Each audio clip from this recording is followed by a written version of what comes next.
two people, top two. Blinds are recommencing at 10,000, 20,000 for another 2 minutes, guys. Where's my clock? Oh, sorry, for another 1 minute, 24 seconds. 10,000, 20,000 for another minute, 24. Susie will be your dealer, guys. I wish you all the best of luck this evening. May the force be with you, and good luck to everyone. Susie, good yourself up and deal. 10:20. Ladies and gentlemen, welcome to the Empire Strikes Back. We are here at the final table. We're just adjusting our field and getting everybody there. Names will be popping up here as we've got our graphics coming along. 5 volts, 6 volts, 8 volts. An absolute monster of a field here today, ladies and gentlemen.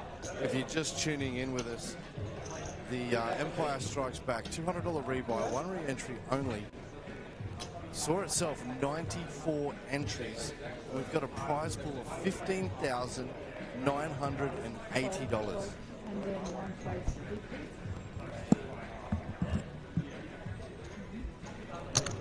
1 volt. 2 volts.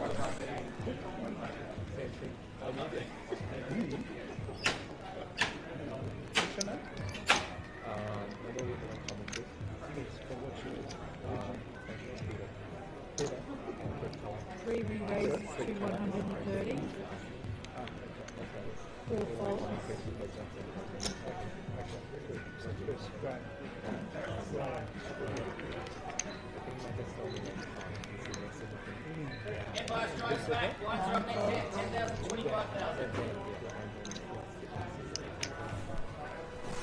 1 volt.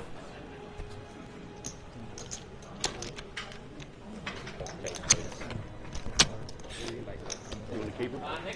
Can't get any better. What, I'll 13? keep them. No, you have to let others play. Can we share? Can we share? I'll take 10% of that just for next. Have to let others play with them. Not fair. Not fair. I actually had a good hand and I had to fucking play. There is a point. Don't you start, kid.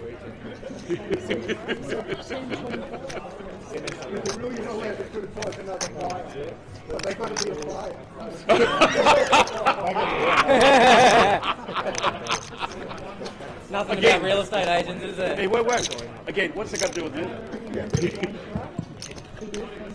That's 10:25. I was going to say good luck to all of you, but bug you. 8 players remain here in the field, ladies and gentlemen, as we've got the likes of Michael Bonnett, Kevin Ritchie, Dean Stacy, Nardi Dance, Graham Heaselman, Kitcawat BuaRak, Bill O'Donnell, and Keith Wood. Some fantastic names here. Table. And it's nice to see some new, fresh faces here at the Empire. Let's see who's going to be taking out today's championship. Stay tuned, ladies and gentlemen, as we get some commentary on with this as well. Hope you're all tuning in. Across Queensland, Australia, New South Wales, Victoria, South Australia, and Western Australia. It's all good to see you on board. Let's go down to the action. 4 volts.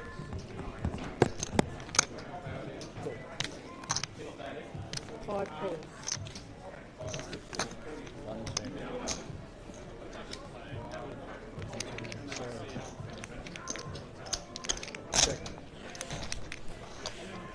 Checks in the dark.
15? 10.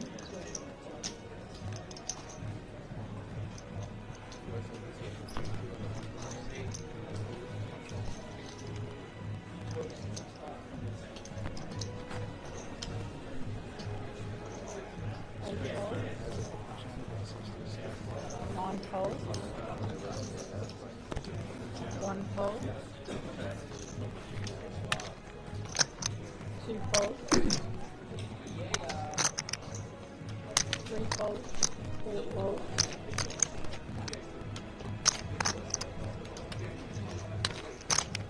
Five fold.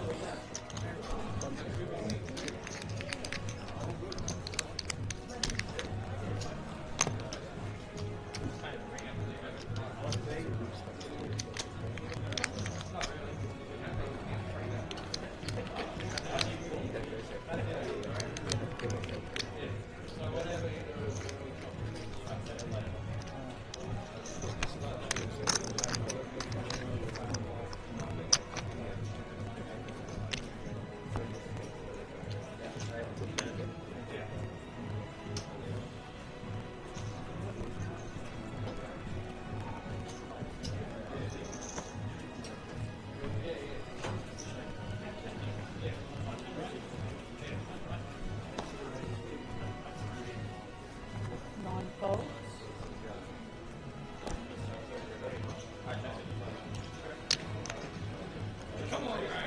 One raises to 65. Come on, Brian. Two folds. Three folds. Four folds. Five folds. Six folds. Eight folds.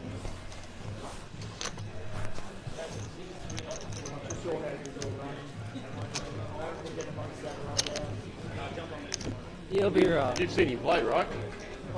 It doesn't really matter what you've got.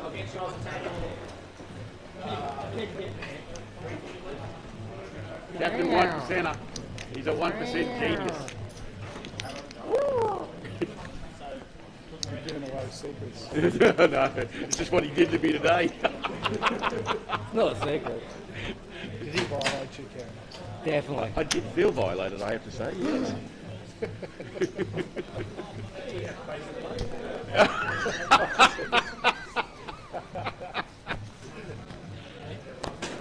Good to see you still on fire. And he didn't even say thank you. These guys. Two folds. Three folds. Four folds. Five folds. Folds. Eight goes all in.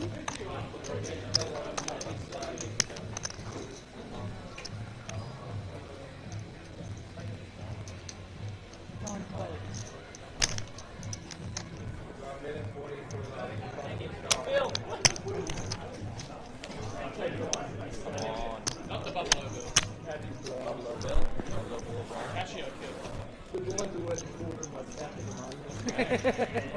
Grandma 8,000 kicks. He was all left at the time.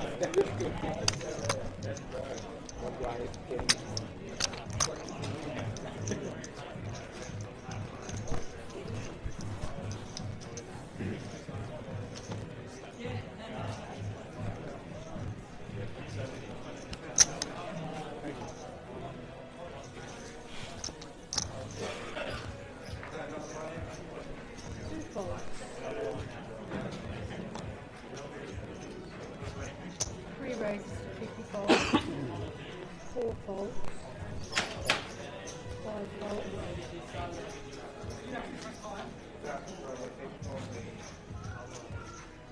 Folds. Eight folds. Yes, 55. Eight folds. Nine folds. One fold. Again? Had the absolute nuts this time. That's aces. Better than aces, mate. Better than aces. Still prefer to look at aces though. Oh, yeah. Look, in your defence, yes, I would say that, yes. But up against anything else, accept aces. I'll take it over kings. Kings are just ace bust. They're just ace magnets. Should take 4-5 over King. I did. Yeah, look what happened. That was over queens. And you didn't have queens. You only had one queen. I wish we'd run a running above it. No, I didn't. I had 4 calls. In the turn.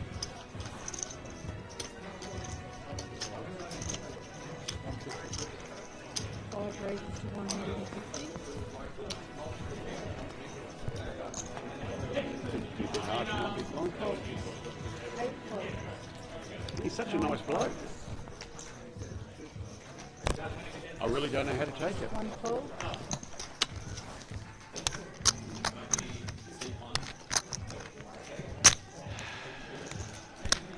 2 calls. Nice bet.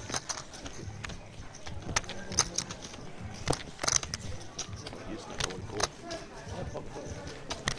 Is it a line? What'd you say?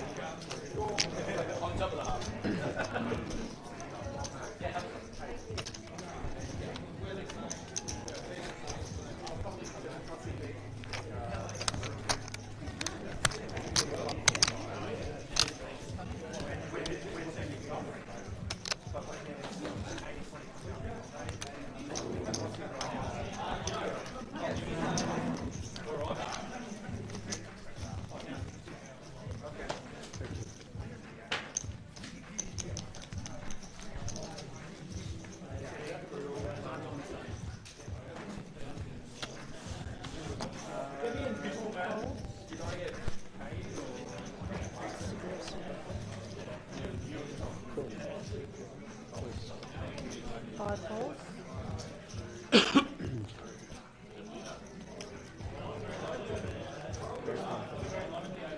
Six raises to 125. 9 calls. 1 call. 2 calls. 3 calls.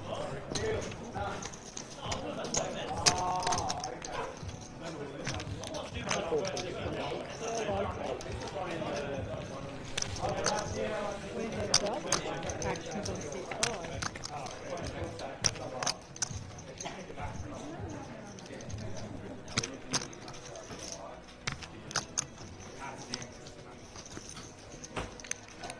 Check please.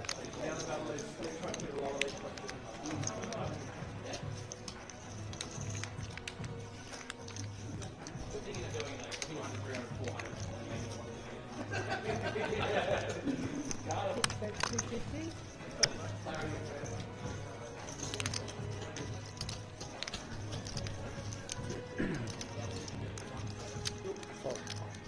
Five calls. Shows for the king.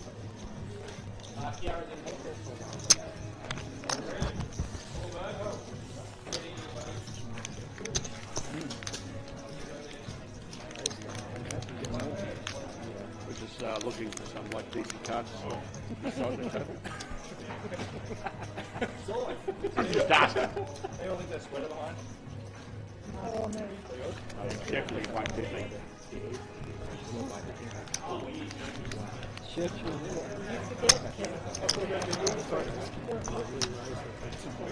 So maybe come down there, Keely.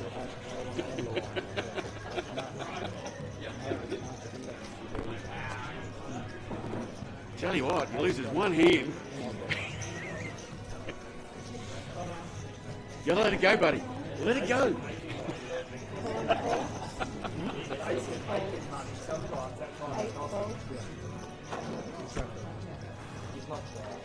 One raises to 50.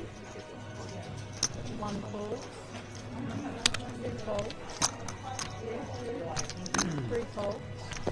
4 calls. 3 on heads up. Royal Racing, you'll come out with a cup.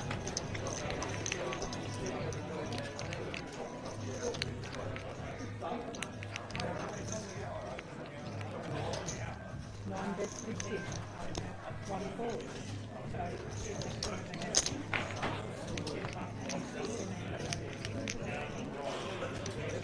Nine checks.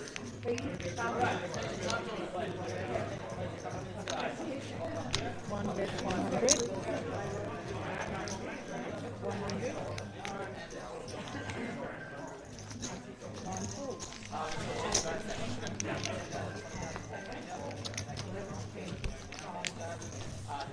Nine checks. One check. Cards up.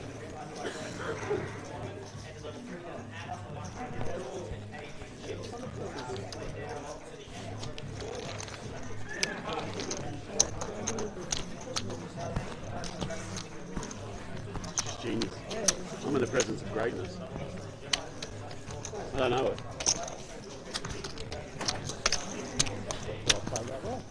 You did? Played it amazingly.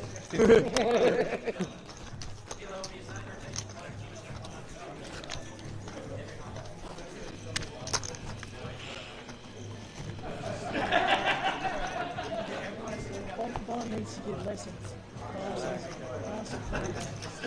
Oh, no, I don't want it. It's sticky. You can't teach that.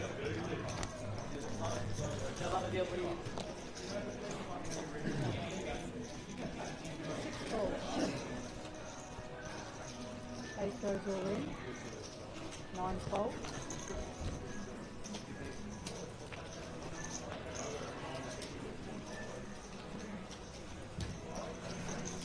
One fold.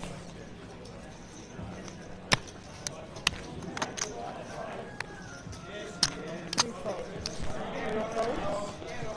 Four folds.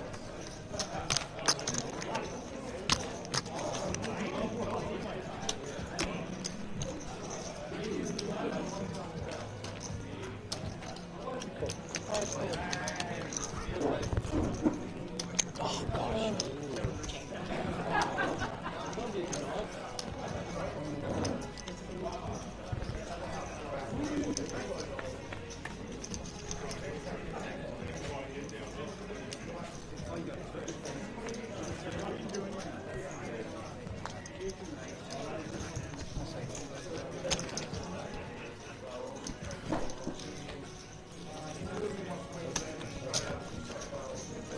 I don't think it's good.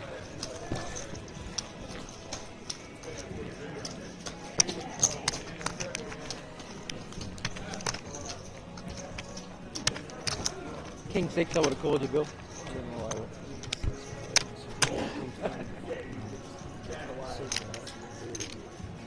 I'm just waiting to knock heavy out. Get in line. I think there's a few other people in the stable that want. Nine bets first. Yeah. Yeah, that's it. Apparently you were saying something, Bill. I can't hear it, mate. You've got more than me now, I think. Eight folds. Yeah. I only got 190. 190. You had 190. Got blinds and antes. Sit here and hold till you get aces all day. One fold.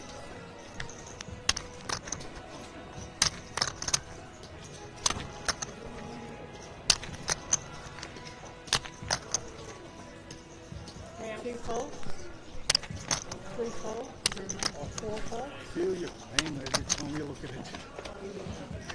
You give me the same cards and I'm going, oh my God. Five folds. Like I said, if I had more money, I'd call him. I just don't have enough. Just give me about 4 hands when I've got about With that 800. with that attitude, it's never going to be. Excuse me. Does your mother know you're playing? Give her a call. Nah. She might want it.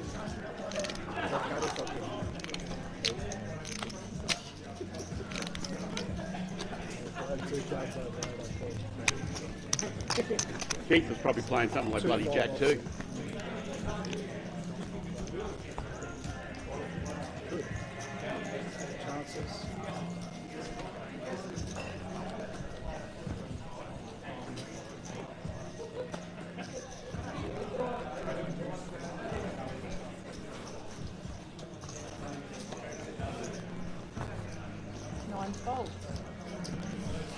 One fault. Two faults.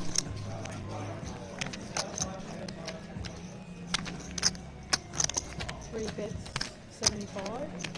Four faults. Five faults.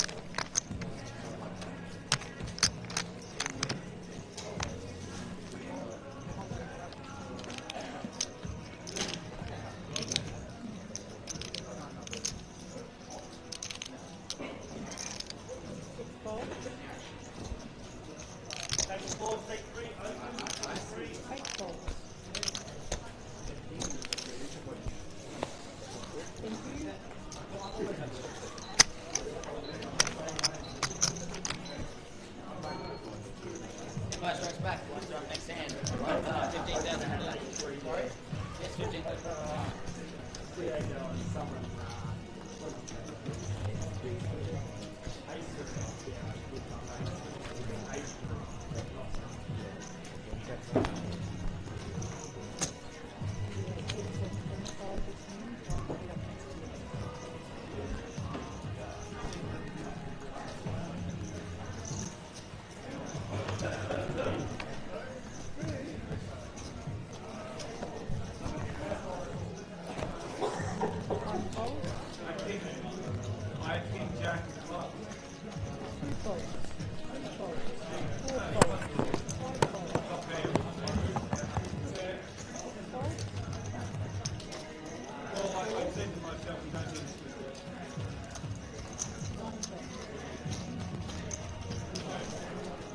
We're heads up.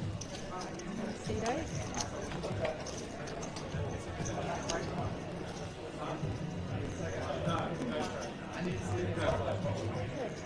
Time check.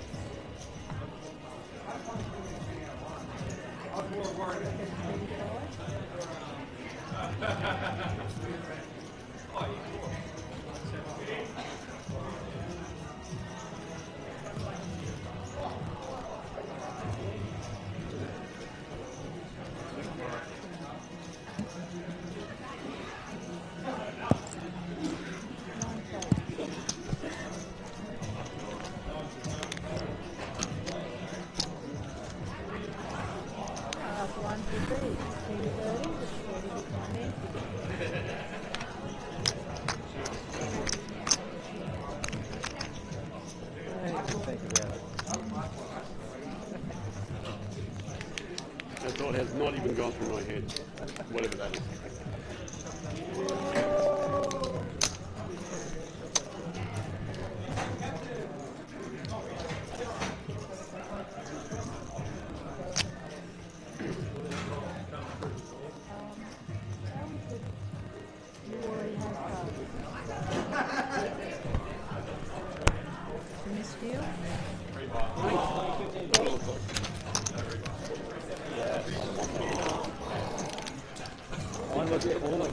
Give that shit.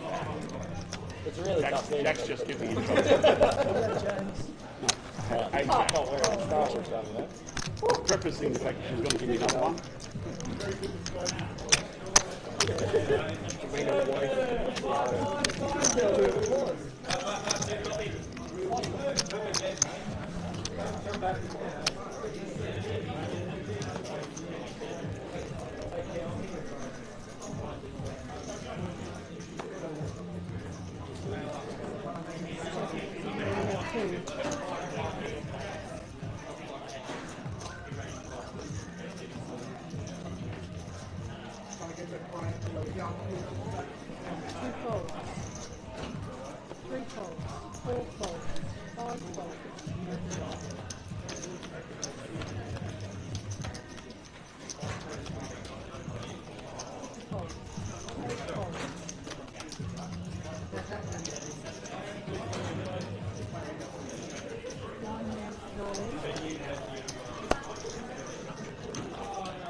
Get there!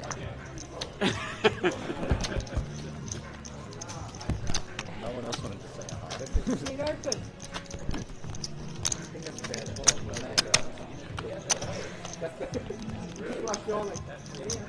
You do run well. You aren't lying. At the end. No. I know that. I know. When you got that many chicken and claw heads up. Yeah. Easy. Yeah, easy. Geez, you're a good player. Thank you, Kevin. Wow. Ritchie. Kevin. Kevin. Kevin Ritchie. Only my mother calls me that, or my wife when I'm in trouble. Yeah. Every time he Is walks it in every the day? 2 to 3 times a day. Wow. I'm not feeling the love here, boys and girls. And by love, I mean, I don't know what that is. He wants done fella. Well, you know, I'm easily pleased and I'm cheap. Pretty cold. Very cold.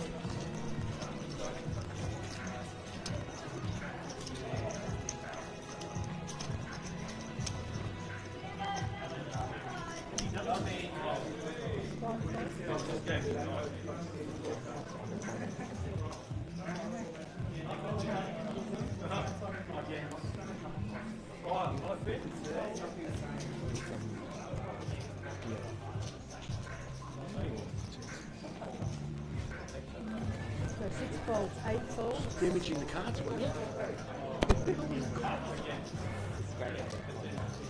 Yeah, Kevin. We can't damage these dials because we don't have any others. What do you do? Like going I'm through. thinking. Mate, no wonder you're in so much pain. Should I feel that? Oh, what do I have? Oh, you would call Nice Jay, hand. yeah. I would have called there all day. No, all day, every day, he young day.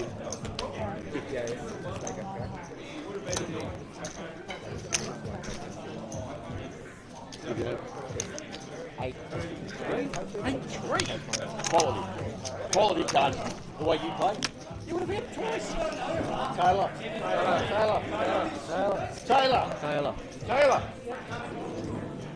That's not annoying at all.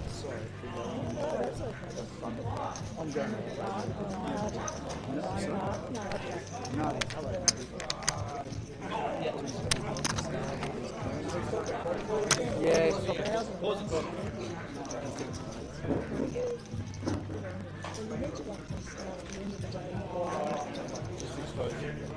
Just expose it. Don't expose it.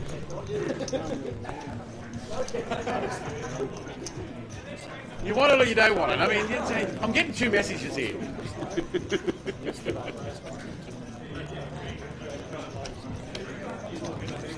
Guys, keep it in your pants, all right? Not you. I know. Box back on the bus.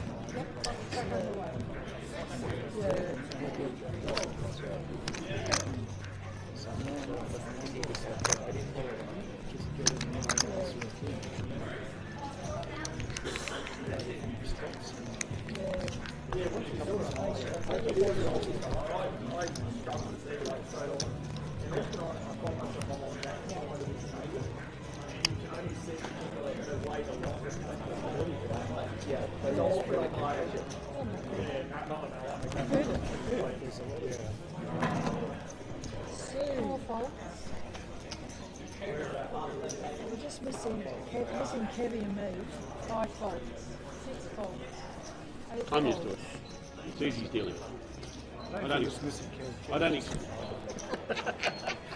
One race is 75. Scares me, I fold. How do you play this game again? 2 folds. That's a weekend poker on Thursday. 75. Yeah. 2 folds. Yeah. The blinds were 2,000, I raised up to 2,000. 70.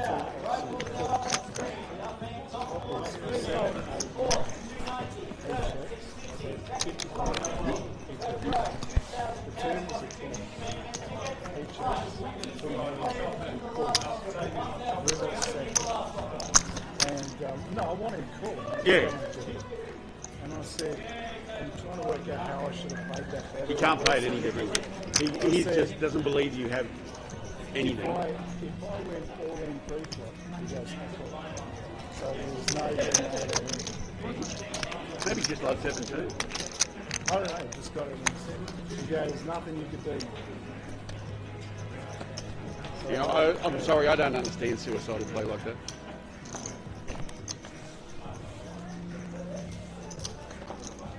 No judgment. There's nothing wrong with 4-5 suited, mate. That's almost the nuts.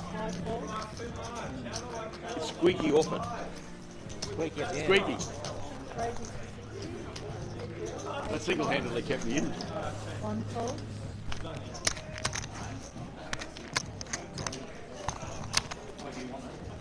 Two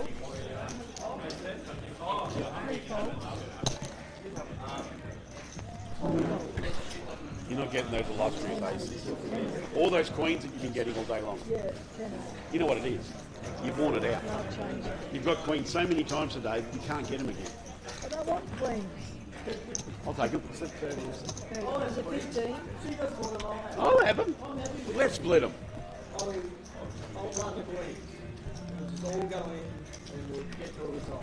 How many last man now? 4. Who's not in it?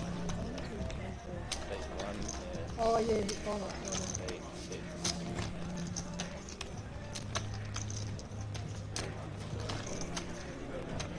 We're going to have to get Graham down to level pegging to get a chop out of him because he's got more money than God.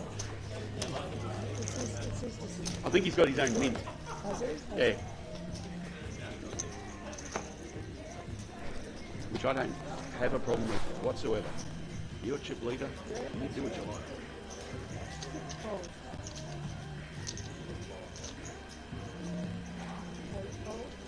One fold. We're so close to being almost average. 2 folds. 3 folds. 4 ounces all in.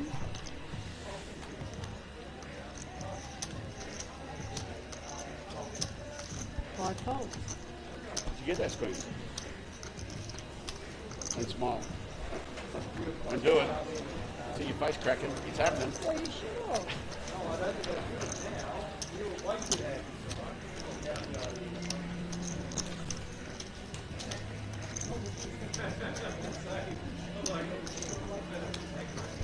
Maybe she's just a happy person and you were just misreading the whole situation. I am a happy person.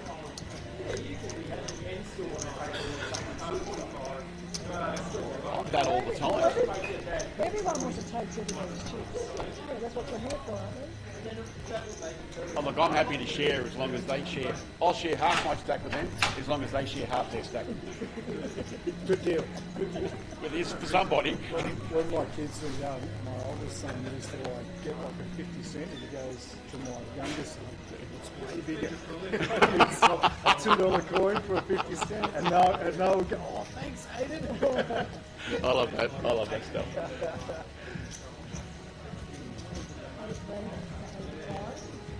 Five. I think you can count that one.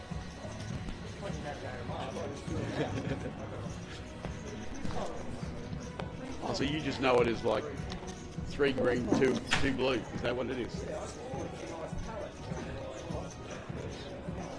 folds.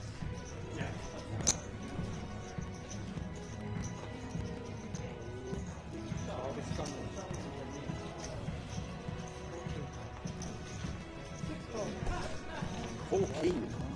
Wow. Have you anything?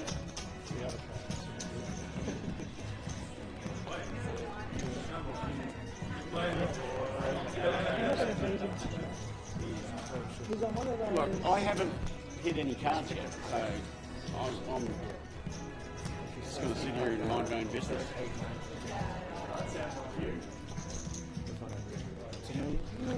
He's on it tonight.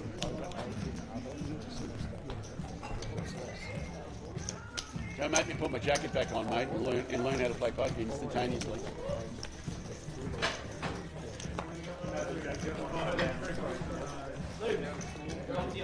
One fold. I'm going to have to put the jacket back on. 4 folds. I'm very superstitious. Nothing's happening. So you got to change it up.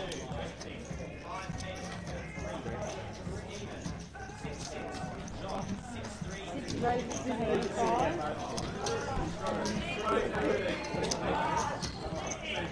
Yeah.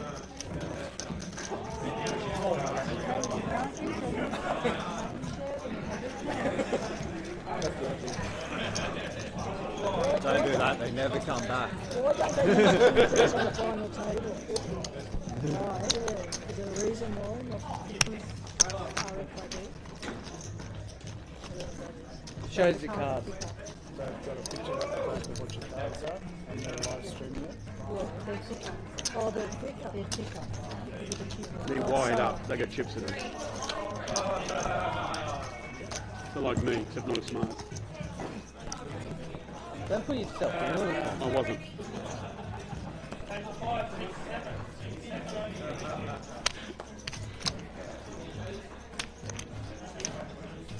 Okay, I'm good.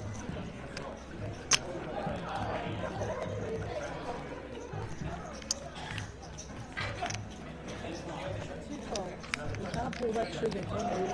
People are going to be aghast when they see what I've been holding. Four folds. They're just going to sit here. What the?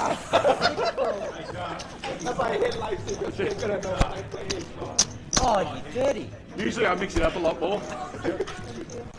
Aces. Yep. I know where one of them was. How clever am I? I also had ace 2. Geez, you're a good player. I know, card, eh? I'll let you know when I get there. Should be getting there real soon. Just hold it a minute. Oh, push, mate. Hey. What a folder for you. Oh, I think I would have run out. I've got this feeling. Fuzzy. Yes, it is. Fuzzy as it is. Three folds.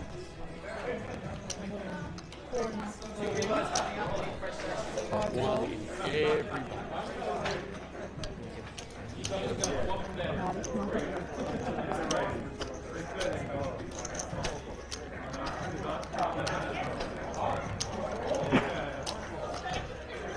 $245 total.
Suited? Have a go. Tromia. Oh, look, he's talking. Yeah, whoa. Just do as I say, not as I do. Hot kettle. I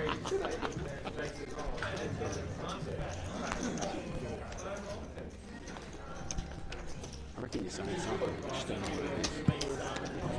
You're definitely saying something. Pink chips coming into play are worth 100. Four folds.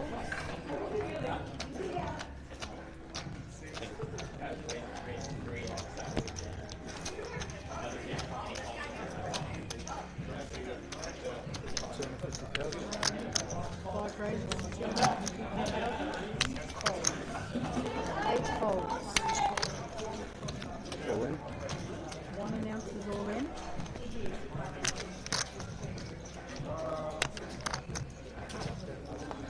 Two folds.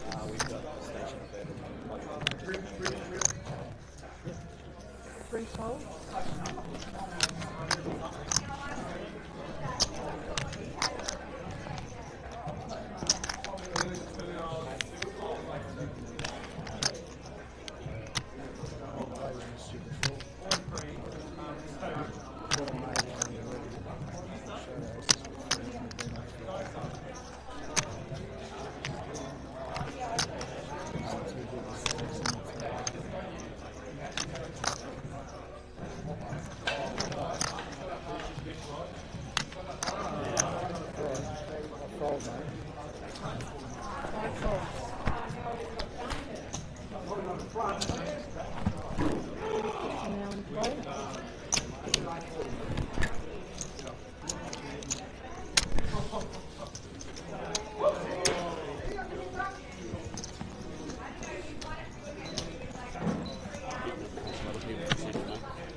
They can't see.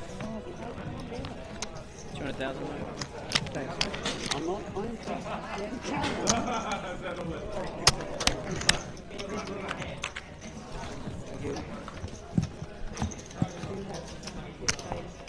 All right, Dan, can you hear me? Do you need any volume adjustments? I don't think I can hear you. Well, that's it. Isn't it? Next hand. 20,000, 40,000. Speak to me now. Yeah. All right. Can you hear the table?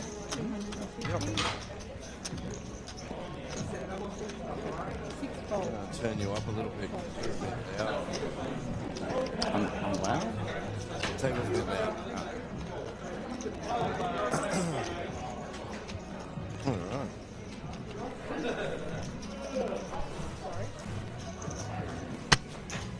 Basic 56.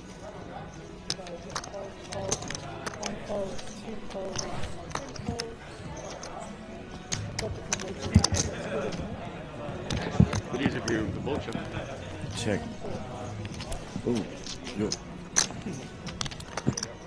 How's that? I'm louder? You could. So ones are now up. 20,000, But you didn't have the same cards. 40,000. Yeah.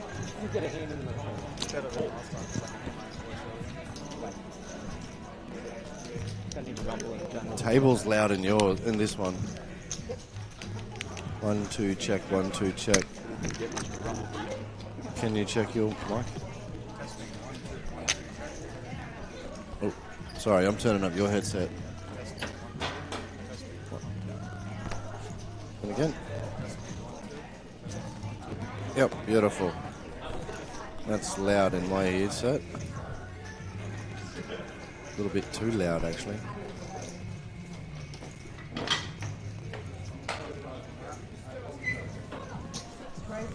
Okie dokie.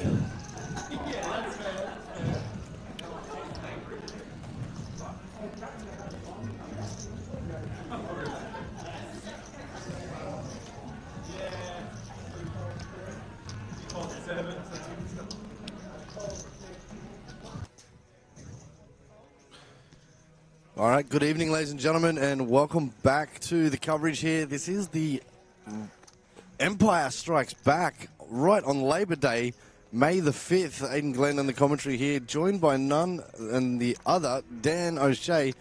Dan, how are you today, mate? Yeah, I'm good. Oh, what's my voice? Helium. I've stitched him up. It's good to hear from you, mate. Your voice is back to normal now. A lot's changed, but my voice hasn't. Yeah, that's right. That's right. I just wouldn't like to hear you when you're angry. How are you, mate? What's been happening? You been playing lots of cards? I mean, I've been playing more cards than the average player, but a lot less than what I used to, if that makes any sense. So instead of playing like 5 days a week, I'm only playing 3.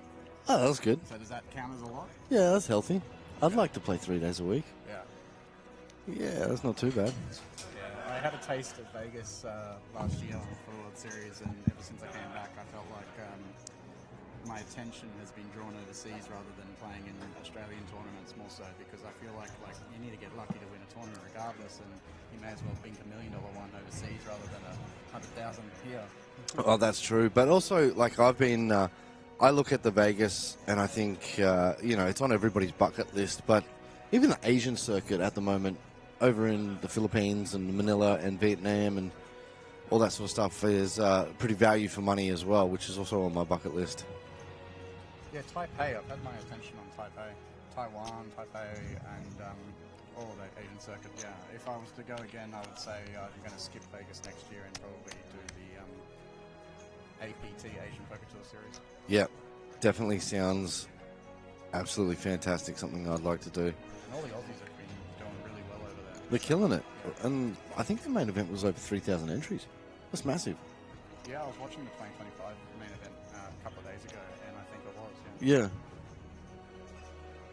So this action, did it go check on the turn, or was there a bet on the turn? Goes raised to 85,000, call, check on the flop, and then on the turn, bet of 175,000, and Kitcawat, which is to Graham's left there, has made the call, and we're at the river here now.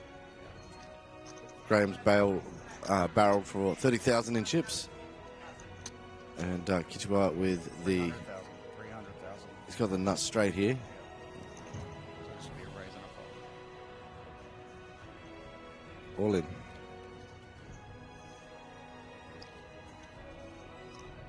Graham's not going to like seeing Kitcawat move all in.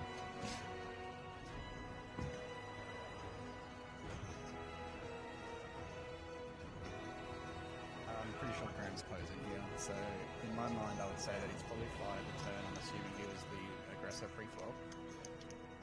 He's probably fired the turn as a blocker bet, but his sizing was quite large, so he could have gotten the same information by betting the river and then folding, but he has to fold here. I think he will. I think he's just taking his time. There's no other draws there. He doesn't necessarily put him on King Jack, but an easy 2-pair. I think I heard him say straight on the river, so maybe he was thinking 2-3. Yeah. But if that's the case, then that would require Kitcawat. How do I say that name? Kit? Just call him Kit? Yeah, let's just call him. That would mean that he Kit. played 2-3 under the gun, which is highly unlikely.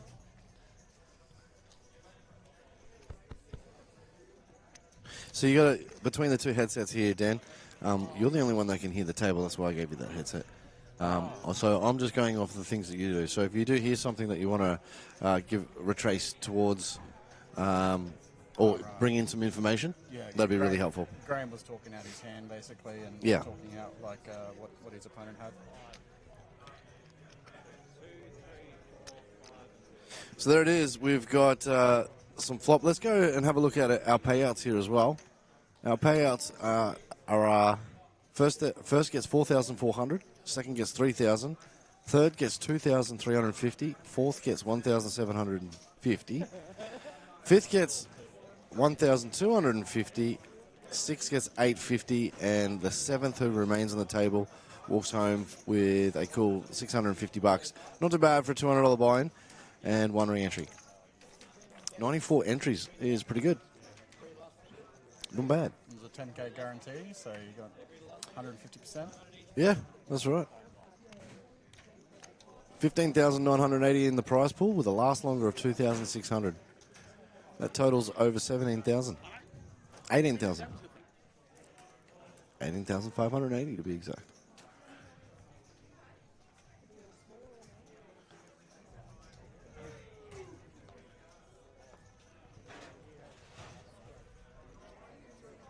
So when we get to the final table, Dan, the things that we like to do is we get down to 7. Strengths and weaknesses, if you could pick 2 players to go heads up later on in tonight, who do we like here? I mean, I'd have to go Dean Stacy. He's an old school legend in my books, so he's been around for a while. He doesn't play too much, but every time he shows his face, you always see him on the final table, so I have a lot of respect for him, so I'd like to see him go heads up. And I would also say Graham would probably be my second bet. I've been watching Graham for about 2 years and have built up a friendship with him, so I'm a little bit biased, but I have noticed something about his play style, which I won't go into too much just in case there's too many people watching, but if anyone has been watching, he has a very, very unique play style, and I feel like there are weaknesses in it, but there's also a lot of strengths in it, and I'm curious with his play style. So yeah, Dean and Graham. So there it is. Kev Ritchie's just been eliminated with his Jack 10 of diamonds with Kit's Pocket Jacks. We do a down to 6 as Kev goes to collect that $650. This triple threes on the flop. I played 2 tournaments today, and I've seen it 4 times. Yeah, right. Yeah, like 3 queens, 3 threes, 3 fours. Super interesting. It's funny you say that too. It was only just the other day I seen Ace come out. Yeah. Yeah.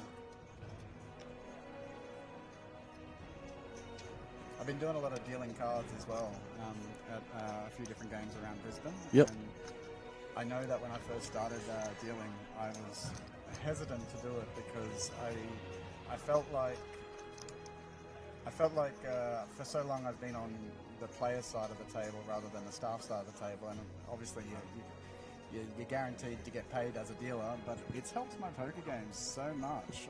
I think I rely a lot on reads, probably more so than I need to, like I overthink physical tells and such. But as a dealer, I've noticed that my peripheral vision has increased a lot. Since you're staring right in the middle of the table, as a player in seat 5, I would always have blind spots on seat 6 and seat 4, but now as a dealer, because I'm looking for action, I can generally predict the action before it happens. I'm not saying I can predict if it's a bluff or if it's not. I'm just saying I can tell when someone's going to raise before they actually raise, just from the dealer experience. Well, that's absolutely something I'm glad to hear, because there's a lot of dealers out there that do absolutely fantastic well, but play great poker. Because they've obviously honed their skills, and observation is one of the biggest things in poker as a skill. You're right, Dan, you will pick up those particular players who, even though it's not their action, you can see them loading, you can see them getting ready, you can see them making movements or pre-decisions before it's their turn to act. I think whether you're sitting behind the booth and getting to see the whole cards, or whether you're sitting at the table, there's a lot of skills there to be learnt observationally. But as a player, as you were saying, my worst positions on the table was either seat 1, seat 8, or seat 9. Because they're the ones that have got the blind spots. You've got to do some body movements to be able to see across the dealer, to be able to see if you are playing in a hand with any of those spots. We've got it all in here. Bill O'Donnell and Michael Bonnett.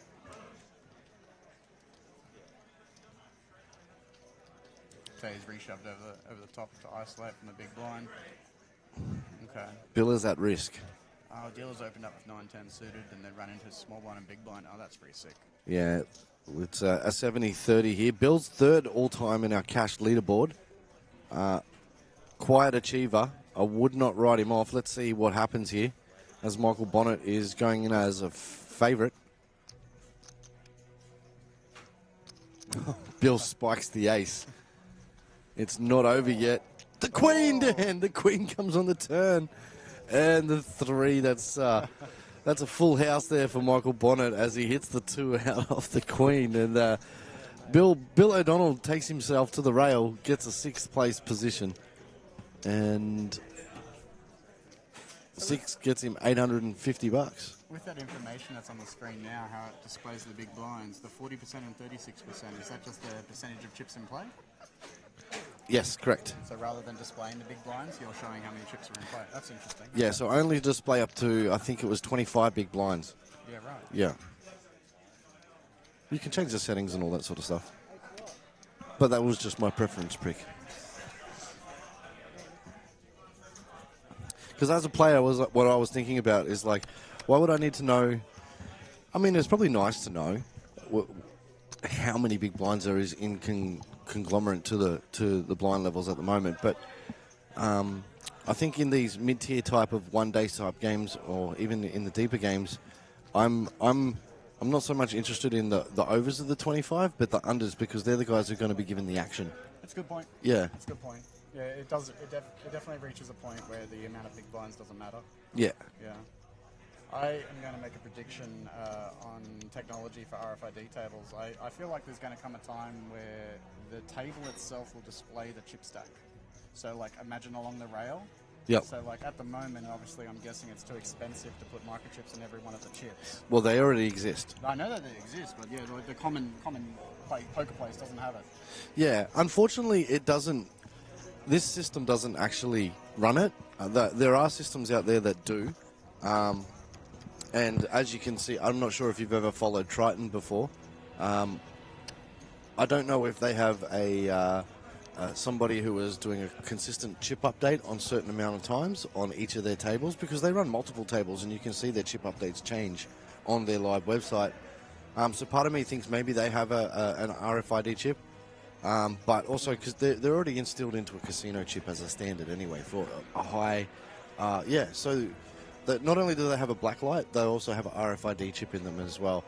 So when if it's a high denomination chip and you take it to a cashier, they're probably going to scan it just to see if it's not a fortified chip. Yeah. Yeah. I'm thinking more along the rail. So on the rail, it might display a stack as 412,000. So all the as an LED screen. Yeah, that's an interesting thought. Dean Stacy moves all in with pocket 8s. Nardi Dance with Jack 10.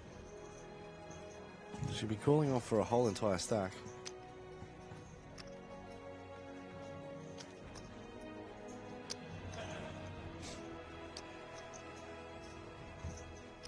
Got 160,000 out there, is that correct? That's her total chip stack. That's a total chip stack, okay. So where's the blinds here? So the blinds are 20,000, 40,000 with a 40,000 big blind ante.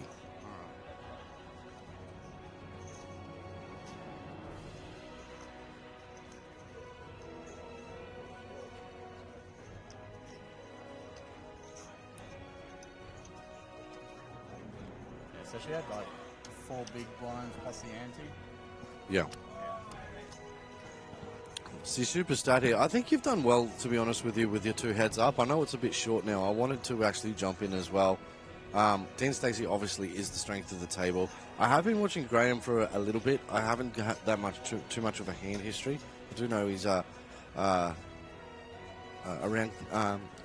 Kitcawat, if I've said that correctly. Let's just call it Kit. Very fresh face to me. I've never seen him play before. He's sitting at 1.6. Not a bad chip stack. And Michael Bonnett. Michael Bonnett is somebody who plays on and off, but he's also run deep in one of our high rollers as well. So you're probably on the money, to be honest with you, Dan. I'm thinking they're the top 3. It'll probably be Dean versus Graham, but the 2 wild cards at the moment is probably Kitcawat and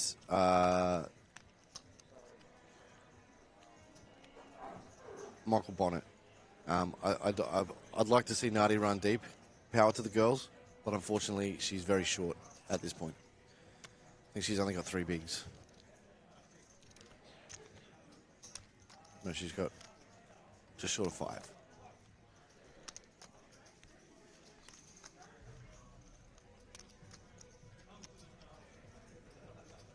Nearly 6.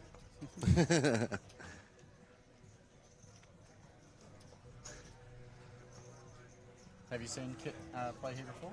No, as I said, very fresh face. I have seen him play before, but I haven't seen him on the stream. I think this is his first time gracing the felt on stream. I've spoken poker with him. He's definitely knowledgeable. But yeah, he's fresh face for me as well.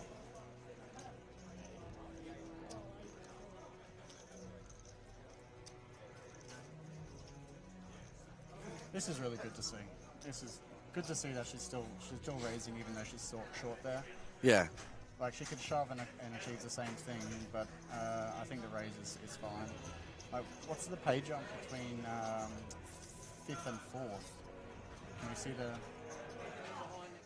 So we got $500. Okay. And the entry for this was 200 with a single rebuy? Yeah, 200 with a single rebuy. I heard that you're bringing out the merchandise for the hats, Empire hats. Oh, has that hit the market already? It's not out yet. But I heard a rumor. But the jackets, oh my God, they're nice. I see them all over Brisbane. Yeah, they are. They flew out the door, and people have asked for a reprint of them as well, because a lot of people couldn't get their sizes, because unfortunately I created the jacket early on in the days, but we did a little questionnaire on our page as of recent, Dan, and the hats and the hoodies are the next ones that want to be popular and get out there. Yeah, so that's a good example of why I'm picking Dean, because like he's going to be making moves like that in the cutoff possibly, like obviously dealer as well, but possibly hijack. And the two players to his left aren't going to be defending their blinds very much. Yeah. And Dean's the type of player to make those GTO moves with raising as little as Queen 7, Queen 8, King 4, obviously just like that. He's going to survive. He's going to, unless he runs into it, obviously. Yeah, well, he is the current short stack of the table as well, so he needs to be able to find some hands that he can just pick up the blinds, and I think five-handed is a very good time to be able to change gears and get a little bit aggressive.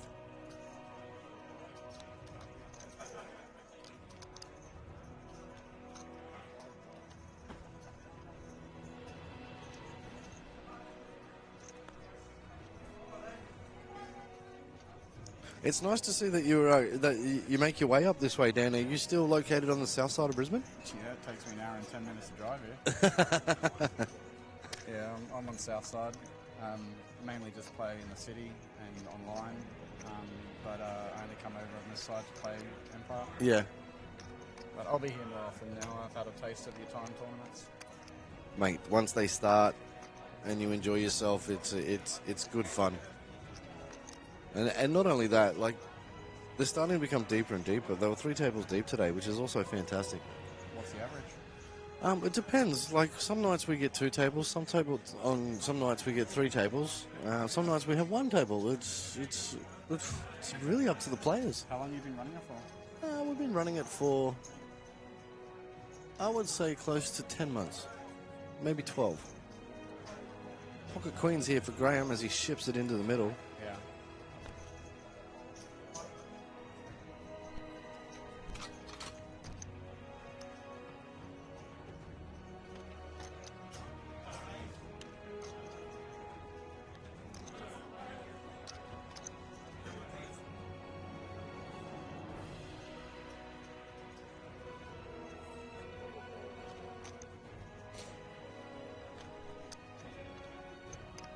Yeah, and collecting chips there. So, yeah, certainly growth upon those particular tournaments. And our friends at Cyprus literally just be able to jump on board with the new format as well. So, all the best to those guys.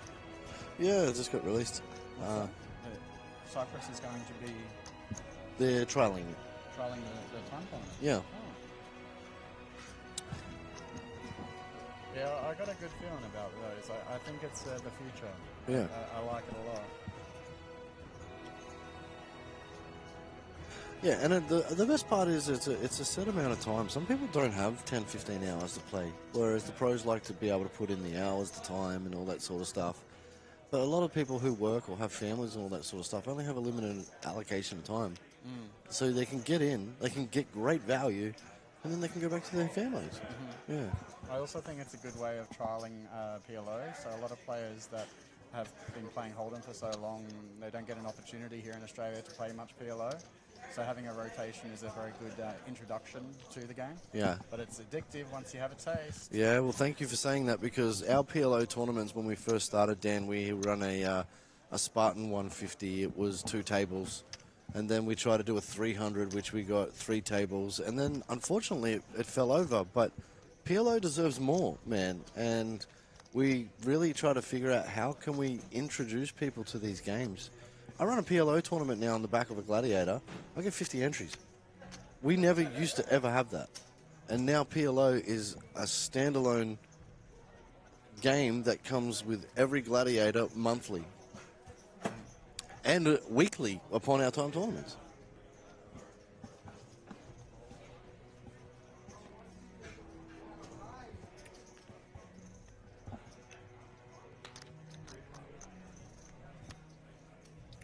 So we're folding around as the action here that is, look, Nardi's. So again, she's opening from the small blind against Graham's big blind. With Queen 7 too, the computer hand. Okay. How Graham's. much did she raise here? She's raised 125,000 Dan, and Okay. Graham's moved all in with the pocket 7s for 450,000. Looks like Nardi's asked for a count.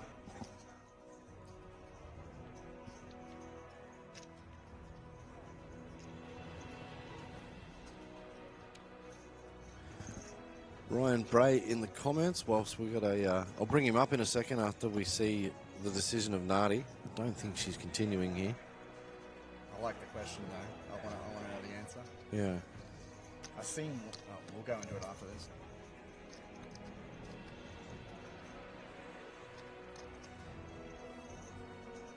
And she folds. So we'll bring it up on screen here for you guys. Ryan Bray says, when are you going to run a bomb pot tournament, guys? We've already run a bomb pot tournament. We did it last year. This time we had the Death Star. And we're always open to be able to run more particular tournaments at Empire. We love different types of formats. We've got a few different types of formats coming on the way as well, which I can particularly talk to you about. With our, if you want a little sneak peek about our evolution series that we're doing, yeah, I'll tell. We've got some pretty cool concepts coming out for that. What can you tell us? Well, first of all, we're going to put out approximately, roughly, without saying the guaranteed number yet, because there will be a guaranteed number, over about $125,000 in guaranteed events. So I'm going to say that approximately until we'll call this pre-release. 50,000 of that will be main event, and we think we're going to absolutely pop that because tickets are out there galore. So just for everybody, those tickets need to be used. If you haven't got a ticket already, ask somebody. Check us out on www.empirepoker.com, and there's a place there who you can see who's got tickets. Maybe that way you don't need to go to market, or you don't need to get scammed. You can go to these people directly. Another thing that we're going to be doing is we're going to be changing concept of a mystery bounty. Okay. So what makes it different to other mystery bounties? So in the mystery bounty, you play 20% of the field. In our mystery bounty, we haven't really decided a name for it yet. I think we're going to call it collectors or something in regard. It's got the Star Wars theme, doesn't it? No, it's not. No? No, Star Wars is this month. Well, you called the Death Star for the other bounty. Because it was part of the Star Wars month. That's okay. when we did the bomb pot tournament. Yeah. So in this particular one, it's you collect chips. So everybody starts with a bounty chip, right? And the prize pool will start. The mystery bounties will start as soon as the registration closes. But Dan, all you have to do is you have to collect either 3 or 4. We're still deciding on the perfect number. So let's say, for instance, you eliminate a player. You don't get to go spin the mystery bounty meal. You need to collect 3 players. Okay. But however, if you've eliminated a player and then you've moved all in, your bounty and those other bounties are now at risk. So it's progressive in a way. It's a progressive. Yeah, so if I've got 2 bounty chips in front of me and I'm short stack, and another player has a bounty chip in front of them, or do you count your own? You do not count your own. You do not count your own. Okay, so someone else. But your own will be at risk. Yeah. So someone else might have collected 1. Yeah. But if they knock me out, they collect my 2, and now they have 3. And Yeah. Therefore that got. Yeah. Okay. So let's say, for instance, we have a 2-way pot. You're all in, and you've already eliminated 2 players. You've got 3 in front of you, but 1 is not counted because it's your own. Oh, Dean was all in there. So Dean shoved all in under the gun with 8-5 suited here. And he's been called with King 8 and hit a 5 on the river. Absolute bink river, and that's going to put Dean Stacy up to 525,000 in chips.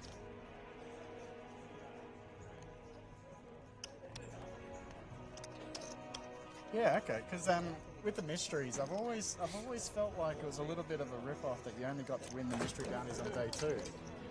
Yeah. And like that changes play, which is fine.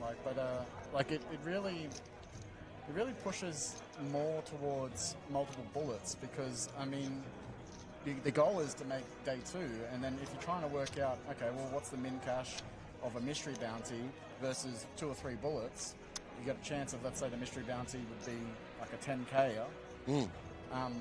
But you're saying that I can still win that 10K in the first day of that event. Exactly. Yeah. Would it be a 2-day event? No. Okay. It'll be a single-day event. I do prefer the single-day Mystery Bounties event. As Brian said as well, I like to have a little bit of... I like structure. It's going to have depth to it, anywhere from 20 to 25 minutes, but it's also still going to be so that you can rebuy. The players are going to get their chips in. They're going to want to be headhunting. Like, they're going to be wanting to absolutely take everybody. I just love the fact that if you're in for 2 bounties...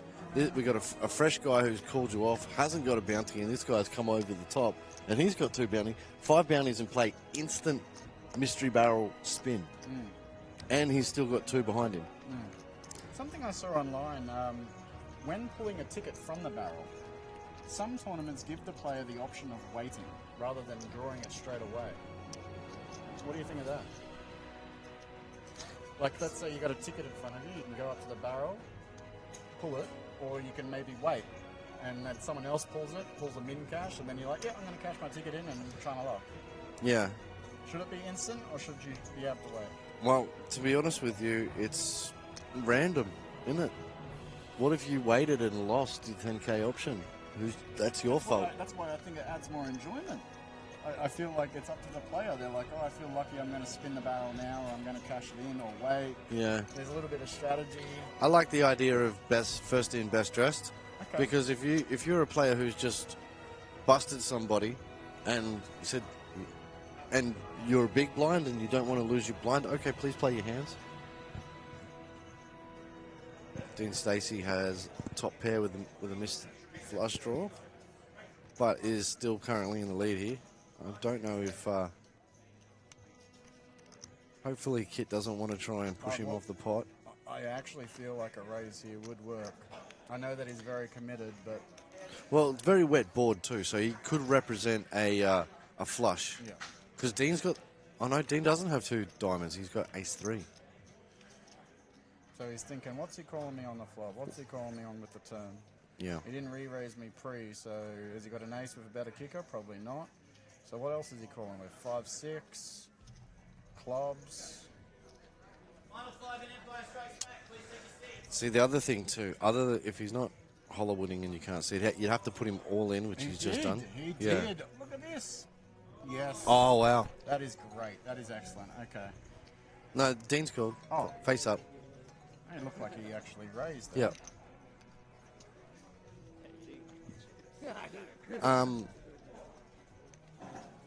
What were we talking about, Dan, right?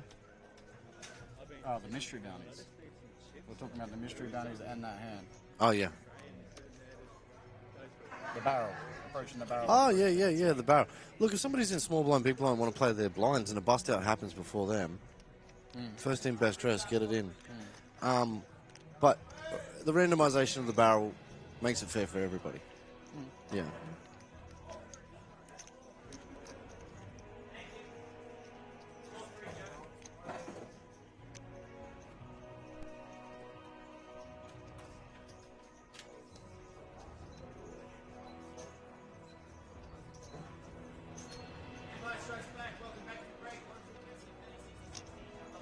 Another reason why I wouldn't like to have a player wait around, Dan, is because as more envelopes get taken out and the jackpot hasn't busted, it would give players the option to wait because it gives them less odds to be able to win if it's not picked.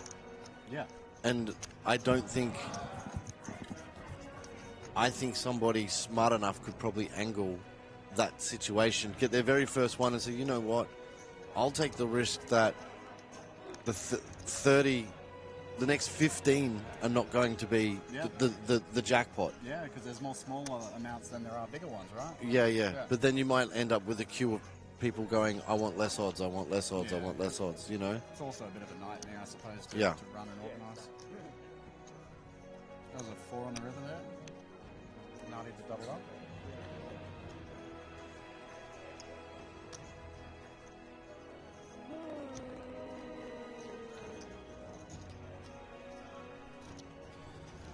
So Michael Bonnett's the current table captain, and he's accumulated the most chips on this final table at the moment with a plus of 580,000 in chips, and Dean Stacy's in second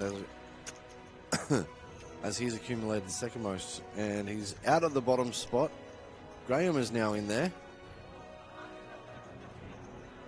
So the 2 selections that we've selected here are very, I think, last and second last. No, third. Dean Stacy's third out of 5.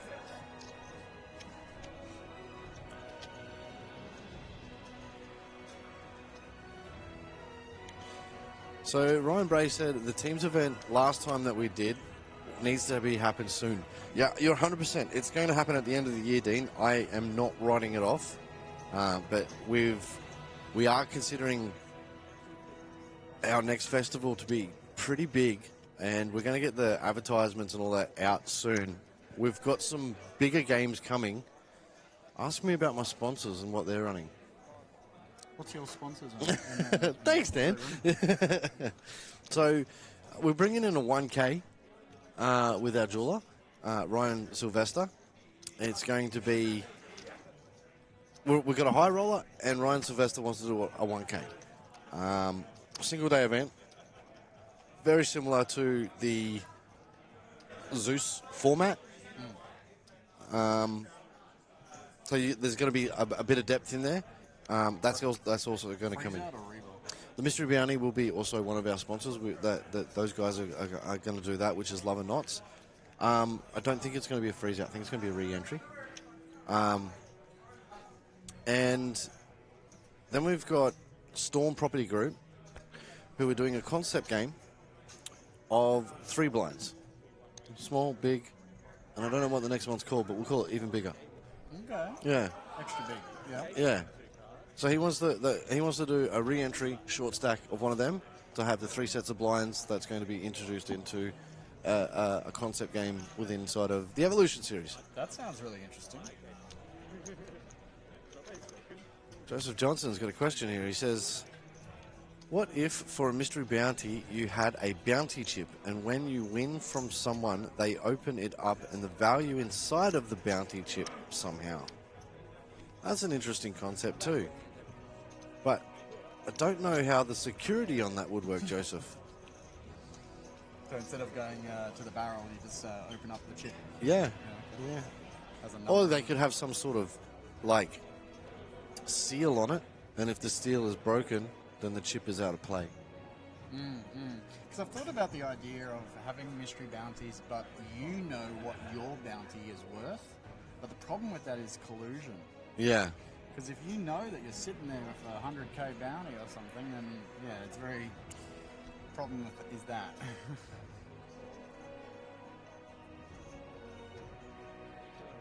And then we've got all of our favourites as well. We've got the Phoenix coming on the Friday nights. We've got the Gladiator will be back into it. Wasn't in our last schedule, but that will be back into it. That's going to be our closing event.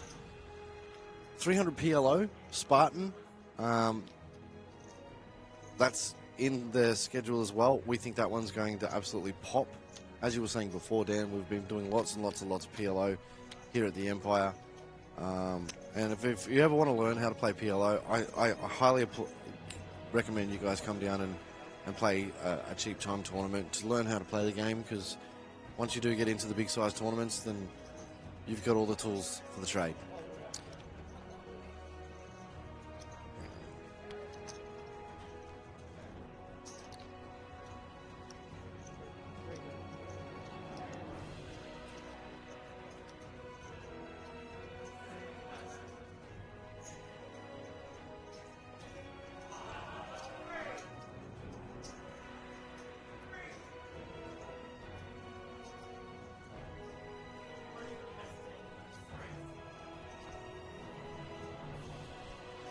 So Nardi Dance has moved all in. No action. No, Dino's woken up with a hammer. No good. Another question's coming in from Lucy. Or, if the mystery bounty, the chips were numbered, and then it matches the envelope with the same number on the prize inside that. That's a better concept. I like that. That's also a pretty cool one, where you could have the envelopes hung up on the wall and randomize the bounty chips that go out in play for the players to be able to win. I like that one, Lucy. That's a fantastic suggestion. Might even take that one on board. We're going to do the progressive one. I love the fact that you guys have come up with some ideas and you've given some thoughts upon how to do a randomization court one. I guess it's still a regular bounty size one. I'm curious about what he does here. So he's got a $475,000 stack. ace-8 suited under the gun. He's the short stack, so there's no ICM in play. So yeah, I think that's a shove. And he goes with the shove.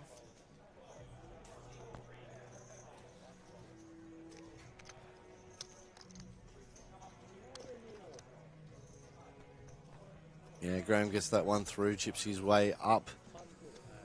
As all the players particularly fold. Ryan Bragg's in the chat there, guys, saying if anybody wants a last man, I'll take Dean. You can pick anyone else. PM me. Not bad. Dean Stacy currently is the smallest stack at the table.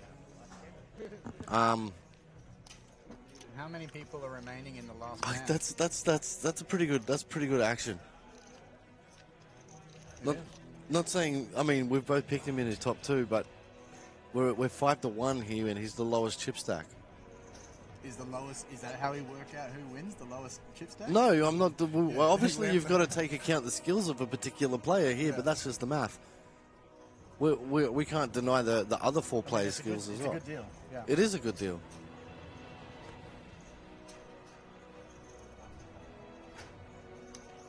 He's reneged on the deal. Well, they're still out there. I can tell you right now, even with the 15-minute delay. No spoilers, mate. No spoilers.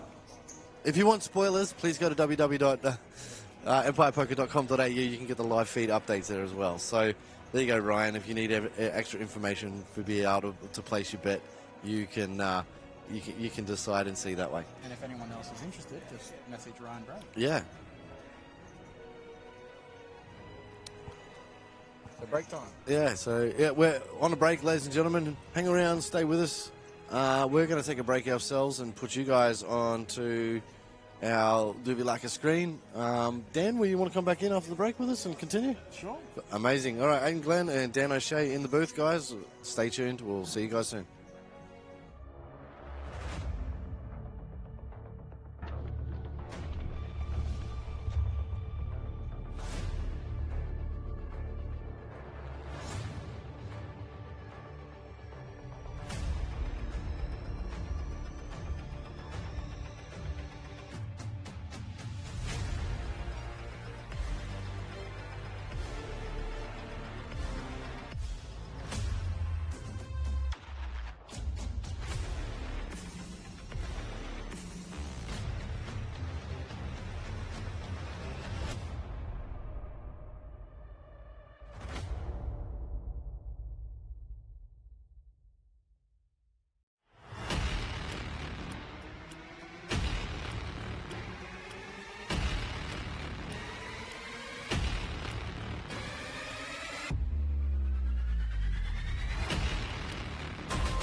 fate. I'll rise so high, I'll be the Empire State. I learned my lessons from my scars and mistakes. I'll make my own future, I won't leave it to fate. My name is thunder, lightning. My name is something very frightening. My name is adrenaline, exciting. You don't believe. My name is thunder, lightning. I'll be showing up uninvited. My name is adrenaline, exciting. If you don't believe, then let me show you.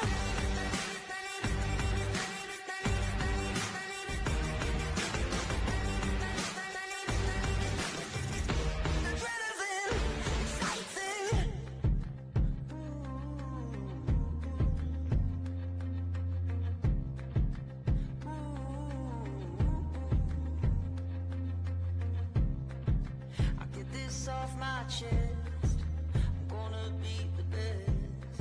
I'm gonna change the world.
my chest.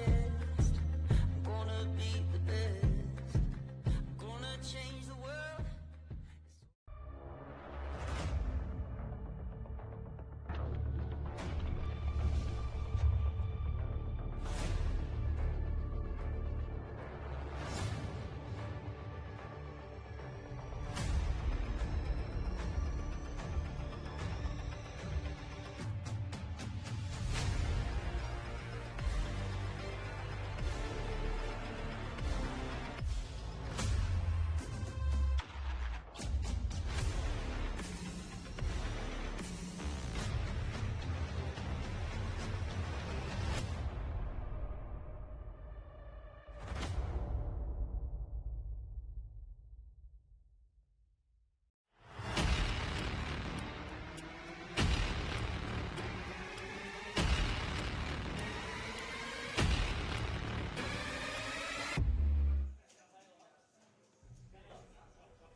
All right,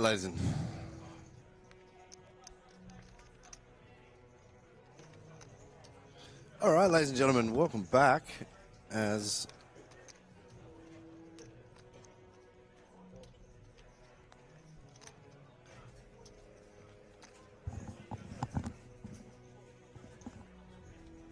Nardi Dance here has the middle pair. And she takes the pot down for 60. Dan will be right back with us, ladies and gentlemen, as well, as he's just making his way back into the booth as we continue on here.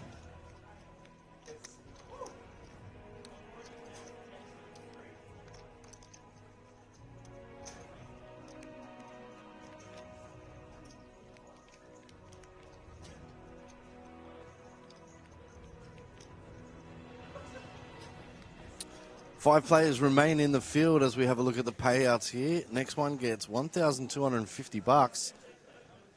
And then we start seeing some $500 jumps as we make our way up the ladder. Players are looking to ladder up. As Kitchener folds, it goes over to Michael Bonnett. He's probably going to throw that away. Dean Stacy has King 3. Nardi's got Ace Queen, moves all in for $850,000. Graham with 8-2 shows his card, and Nardi picks up more blinds, which has been quite well out here, being an attacking opponent on the left. She's come from the bottom of the ladder, and she's building her way up now with $970,000 in chips.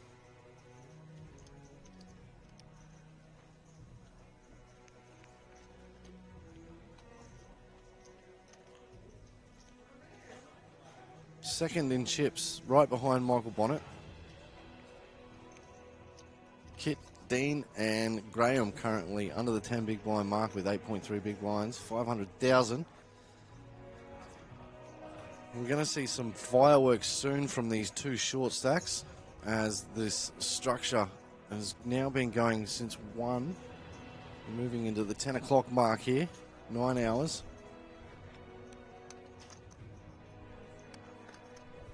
Nardi's woken up with a hand again and moved all in. Attacking the blinds again. And Kit's woken up with ace 4, but I don't know. Puts his whole stack at risk. I think Nardi's going to get this through.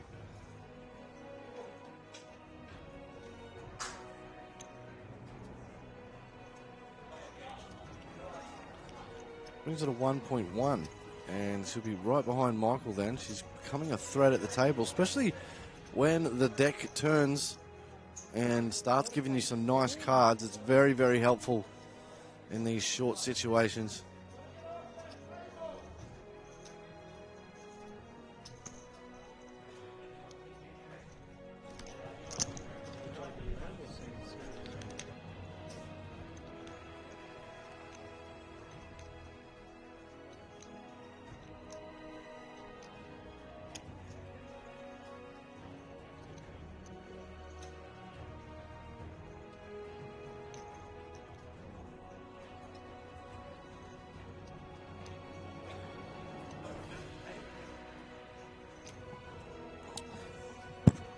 All right, ladies and gentlemen, joined in the box here with myself, Aidan Glenn. Dan O'Shea is back, and we've arrived back from the break. Nardi's got a couple of hands here, ace, queen, ace, jack, shoved into the blinds on both occasion, and unfortunately, and ace, king. Gone all in 3 times now. 3 times in a row. Yep. Graham has had enough. He said queen 10. Let's see if we can catch. Graham's at risk. As we go to a flop.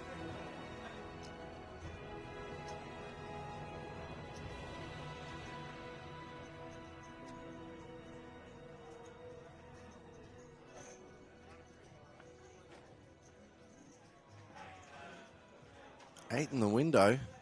All diamonds. So all out looking good for Graham.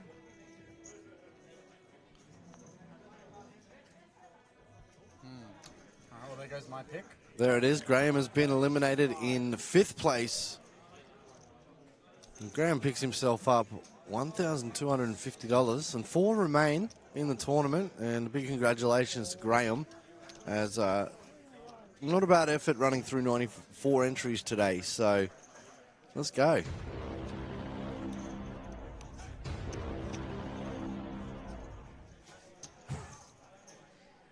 I am a little bit surprised by that call. Not necessarily saying that it's a bad decision or anything, but I'm surprised purely based on what I know of his game. He would have been aware that Nardi was on the tighter side if he's been looking at the footage at all or playing against her earlier. But I think, like you said, because she had shoved 3 times in a row, that's probably playing on his mind. But he was on the dealer button from memory, so he would have had another 2 hands before he was the big blind. It's not a horrible call at all, but I am surprised that he made it. Yes, correct. He was on the dealer button. Now Kitcawat is on the button now. All right, I'm gonna change it to Dean and Kit. Heads up. Dean and Kit? Yeah. Mate, I'm probably going to go for an underdog here. I think if Nardi keeps getting this hand distribution, she's going to absolutely just crush it. They're literally going to have to sit and wait for a premium. Well, she has shot up to chip leader. Wow. Yeah, from the bottom as well. Okay. And Graham came to the table as chip leader?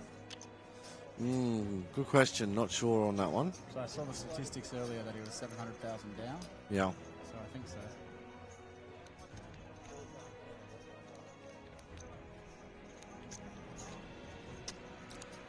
Lucy's in support of Nardi. Woo. Let's see if the girls can take one.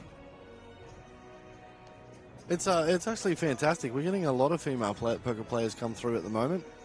Highly supported here at the Empire.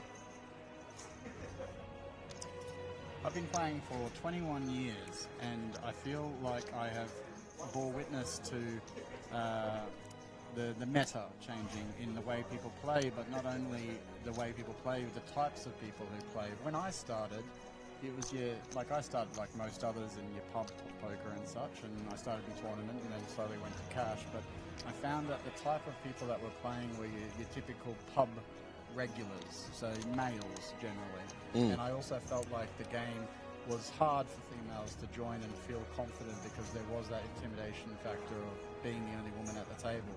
But as the time's gone by, the type of people that are playing poker now, with online poker, like I was playing before online poker. Now you've got a lot more younger people coming in, a lot more. I'm just going to show Dan some demographics here. We've got some statistics. So the people that play at Empire is still 79% men. Okay. With so 20% of them only being women. The audience can't see this. No. So basically Aiden is showing me a statistic that's 79.4% men, 20.6% of women. So this is from when you started? Yeah. That is a very big number, 1 in 5. Yeah. Yeah, okay, that's a lot more. So we have 1 in 5 ladies that is a part of our community. Yeah. I've always felt like there's nothing sexist about it, I don't believe, but I've always felt that women have an edge. Just mainly because, like, even if a woman plays the same way as a male plays, which is completely capable, anyone can do that. I feel like that because some male players might simply not be used to playing a female player, it might affect them in ways that I can't really think of. But if I could choose the type of image that I would want a little old lady. That way I can get a lot of bluster and people give me the benefit of the doubt all the time. Yeah. Yeah. Well, it's funny that you say that. There's a lady that comes and plays regularly at our game. Her name's Rosie. Absolutely lovely lady, and she will apologise for every pot that she wins. Yeah. But the thing is, she wins a lot of pots, and she plays a lot of very, very well hands. Yeah. But she confuses people because she even plays some, let's say, non-orthodox hands as well. Right. And then the added politeness. The politeness. Yeah. And it all builds this image. Yeah. But I think for the ladies, I think their challenge, and correct me if I'm wrong, ladies, was coming into a game, a male-dominant game as well, sitting at the table. I guess intimidation can be a factor for somebody who's new. But I think as the female population has been growing inside of poker, they're supporting each other, but they're also getting support from the males in the game as well. And we welcome you guys at the Felt. You know, the more the merrier. It's a game for everybody. What's your take? This is a controversial one, but what's your take on women-only events? What do you think about them? Well, Should I say my opinion first? Sure. Okay. So, I find that the intention of creating women-only events is pure and good. I like the intention behind it, but I'm looking for the future, and I find that by making it separate to just having a poker tournament and then having a women's tournament, it's like putting them in a second category unconsciously. And I feel like we shouldn't...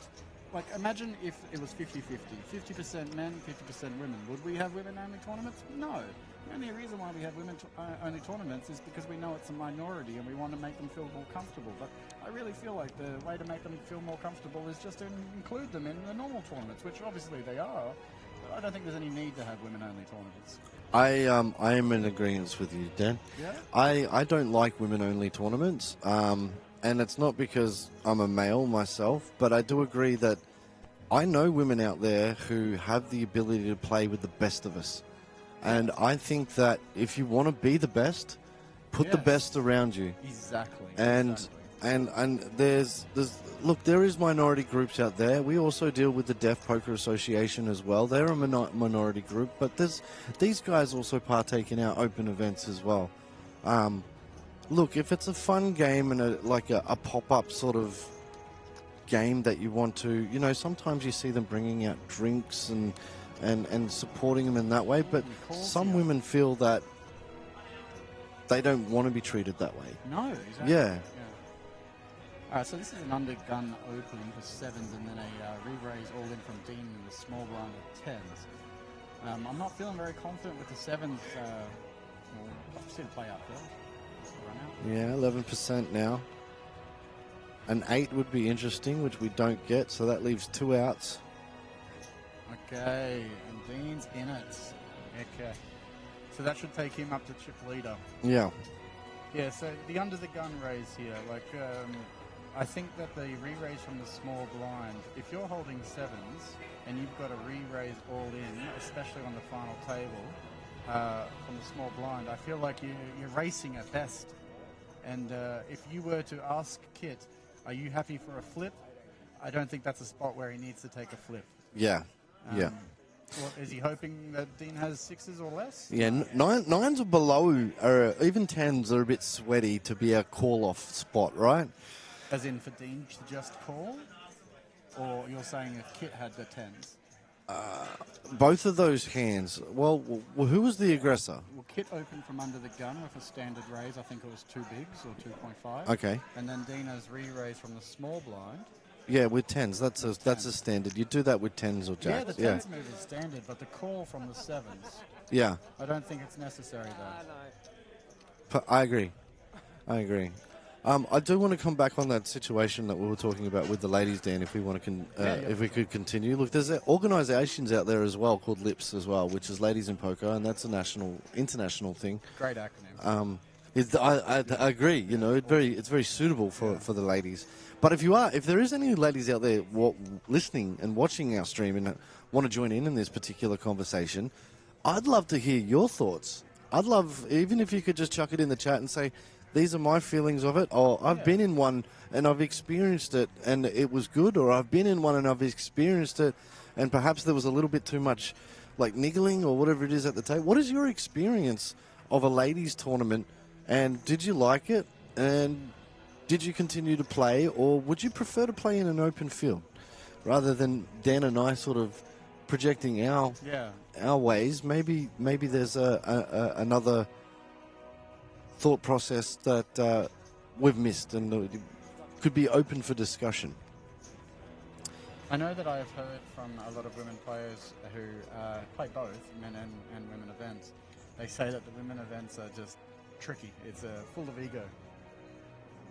So we got it all in here with Kit, 70,000 all in. Nardi's called with the pocket sixes, and so was Michael with ace 2, jack 8, 7, 7. Option.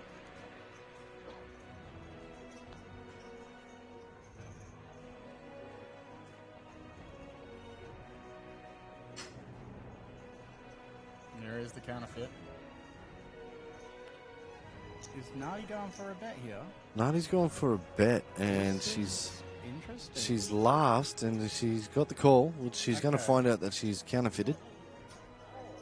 I think there was a side pot here. What? No side pot. Wasn't there the all-in for like 70, 80,000? All in the big blind. Big blind. Yeah. Oh. Okay, well, you want to discuss that hand and how that played? So Kit's back, and I thought it was pretty standard. It's one big, and they've all sort of checked down, and you know they haven't hit anything until the. But what is she trying to achieve with the river bet? It's obviously she's bluffing. Well, yeah, it's a bluff. So she's bluffing against the dead, like an all-in. Yeah. So I mean, she loses there to a king or an ace, and anything else she chops. Yeah. Probably no value in the bet, to be honest with you. But yeah, Priscilla Moala's in the chat there saying that she prefers to play in an open field. And I agree with you. There is many sports out there, Dan, that men have an advantage over. That's why there is a women's, like running, even rugby league. Like you couldn't put a female rugby league player into a man's rugby league game because I just think that the man is built to be bigger, stronger, musclier, and could probably be hurt. Whereas poker is very different. We all have a brain. We all have the ability to observe. We all have the ability to bet. The only thing that you would have to overcome is circumstances and behaviours at a table. Look at this. So Dean has limped under the gun with Queen 10 suited, very much aware that Kit is on the small blind with a short stack. Now, the blinds are 40-80. If I was Dean, I would be predicting that Kit's going to shove, which then obviously reopens the betting. Now, he knows that people are going to be happy to check down to a river, and he's got a very, very good drawing hand. So there's probably not going to be many bets until the river, which means he gets to see all 5 cards, obviously make a pay jump. So I like the limp under the gun here rather than the raise, because he actually wants more people involved in the hand in order to better the odds of knocking out a player. Mm-hmm.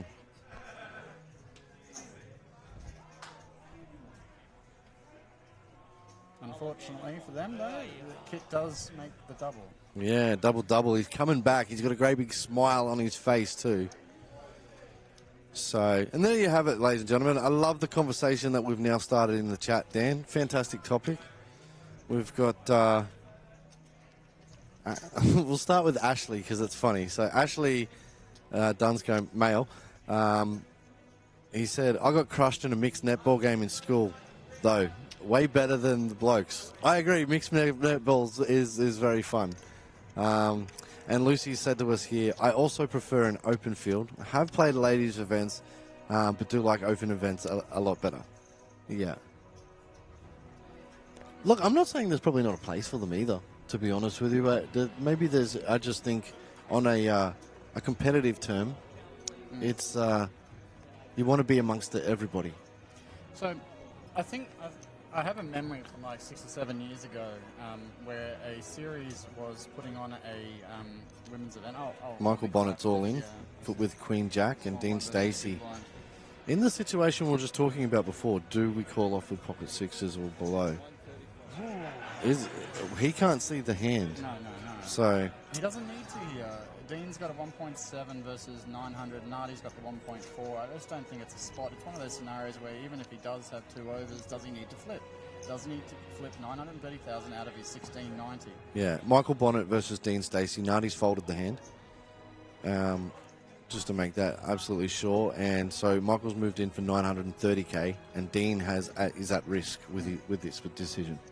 Even if Dean feels like he's got the best hand here, it's a flip scenario in most cases. Yeah, I fold my personal. I fold. Yeah, I fold. But it's if he does call and says I can win the tournament here and feels that way. That's what I was thinking. Yeah. If he feels he can win the tournament by these little sixes holding, it's a play that will win you the tournament. But I would fold too. He shows the sixes and those cards go down. Dean, you'll have to watch the stream to see what he had. Yeah, so like 6 or 7 years ago, I remember watching this women's event, and they brought out the final table, and basically they gave all of the women flowers. Yeah. Right? They came out with a bouquet of flowers, they put on a big presentation, and just played it all up because they wanted to make it special, obviously, and that was very nice of them, but I again feel like that just puts more emphasis on the fact that they're differentiating the male tournament and the women's tournament. Where's my bouquet of flowers? You want flowers? Kind of. I haven't been to a final table where they've given me flowers before. Yeah. Well, I think it was a glass of wine and some flowers. That's what they did. If there was a male tournament, would we be giving out pansies? Cigar and what? Yeah, what would we get? Yeah. That would be nice, a scotch and a cigar. Yeah. If they did that, then it would be completely fine. Yeah. Unfortunately, you can't smoke a cigar inside of a venue anymore. But it's hand in hand, isn't it? It really does fit at a poker table. I've been to one game where I was allowed to smoke at the table. Casper here has requested payouts. There you are, Casper. We are down to 4. And next payout is 1,750, 2,350, 3,000 and 4,400. And there's I think there's still 2 remaining in the last man. But we'll get you an update if there has been a last man deal that's been made. So I like this. I like to see Nardi. I think you might have a good pick because if she's willing to put pressure on the big blind there with the King 9, which I totally think is a great play. Yeah. She's obviously more wide in her range than I think I gave her credit for. Yeah, well, Dean Stacy is now chip leader, so him with chips is dangerous because I know that he will find spots to out-pressure Nardi. Totally. But Nardi's not, is not, she hasn't slowed down, and that's a positive for her. And I'd like to see her continue that aggression against these particular players because they're not going to be able to come and play unless they got the goods. Well, that's why I was thinking the sixes is a fold because I know that Dean can make those chips back against Nardi in other spots. Yeah. Rather than risking playing it against Michael. That's a good lesson for everyone at home as well. Sometimes, excuse me.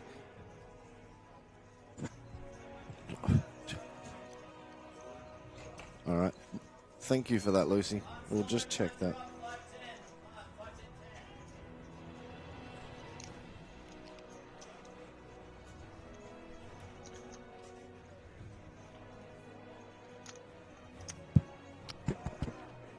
I can hear you.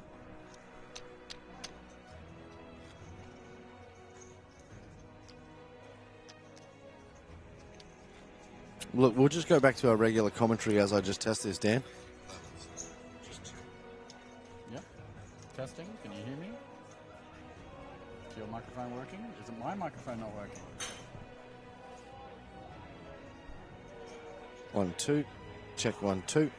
Check 1, 2. Testing 1, 2. It's your microphone. Oh.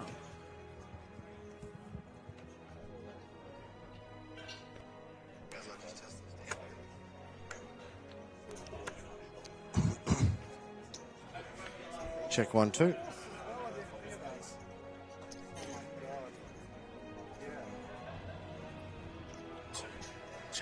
Check 1, 2. I can hear myself. Yeah, I heard myself. Testing, 1, 2.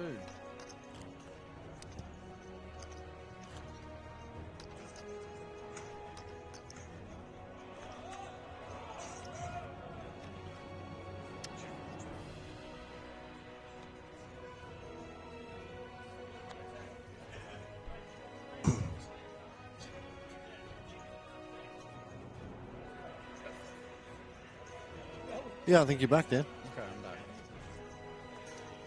Yep. Thanks, guys, for letting us know that. Might have just had a bit of a knock on one of the cables, so we'll fix up Dan's headset. I wanted to go back to a previous hand where Nardi bet with the sixes on the counterfeit board and gave Kit the double up. If from memory, there was another player in the hand that had an ace as well, so Kit would have gotten half the amount of chips because he would have had to chop with the other ace if Nardi just checked the river. Instead, he got a full double up and made the other ace, and Nardi made the other ace fold. Therefore, Kit made more chips, Nardi didn't gain any. Yep.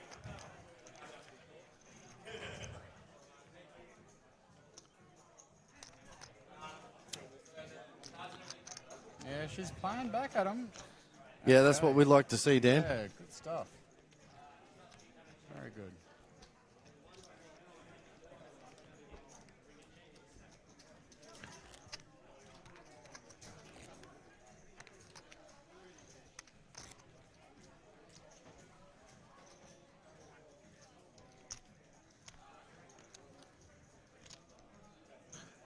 So there it is. Nardi's taken over the table captaincy once again. And nice to see that she is continuing to put the pressure on here.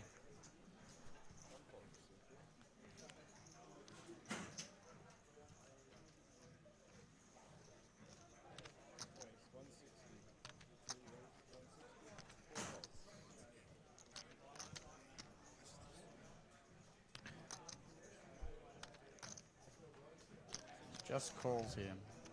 Yeah, he defends. Okay.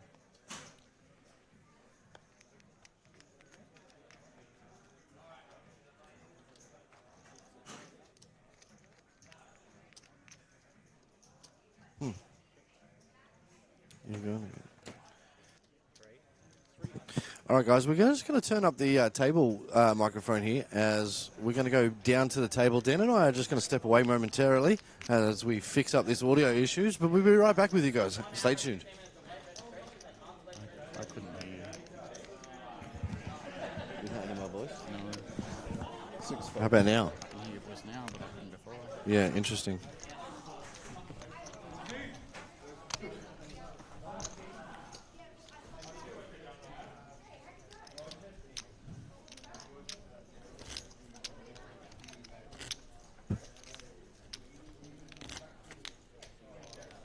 Something.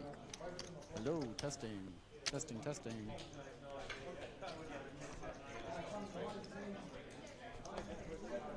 Still nothing?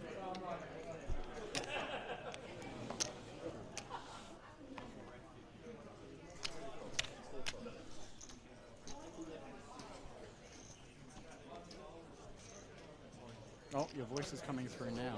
That's weird. That's a delay. Oh, I can hear that, yeah. One call. Yeah, you did come through fine.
bets 110, 1 folds.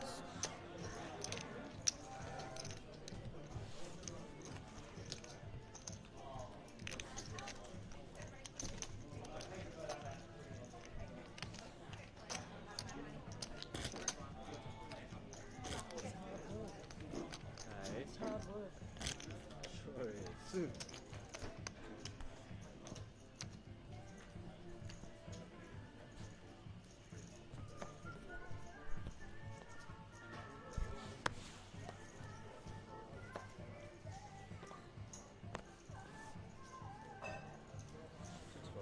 C1, 250. 250. C1 bet. Raise to 250.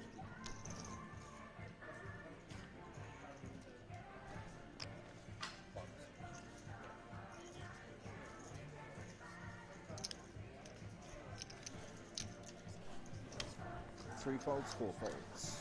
Yeah. Jack suited. 10 up. I can't believe how many times I've had King Jack suited today, and I've told him every single one of them. I'm just waiting for the King Jack spade.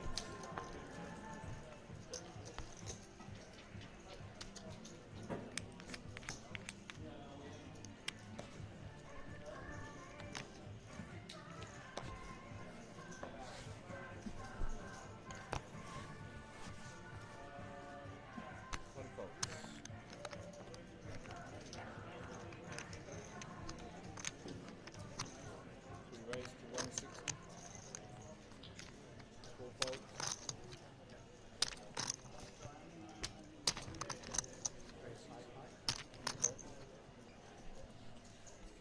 160.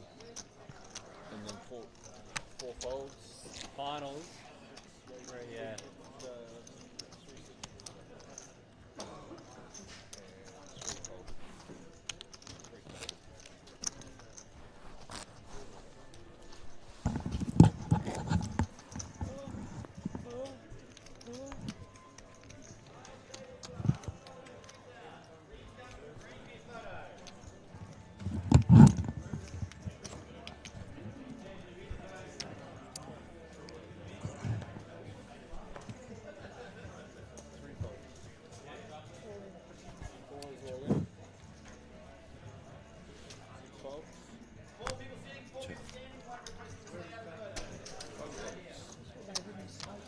All right, ladies and gentlemen, it's back here. Oh, it does sound a bit funny. Hey. More to go.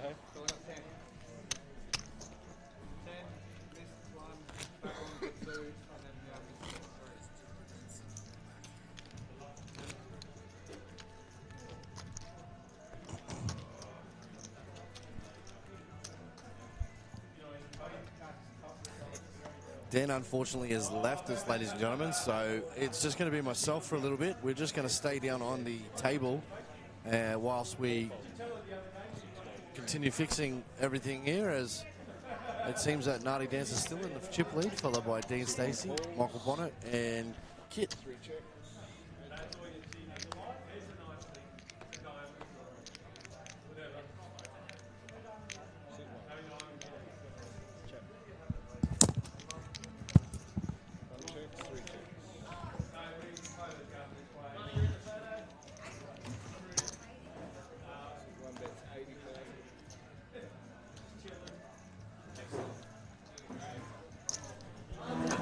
Calls.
One that's 250.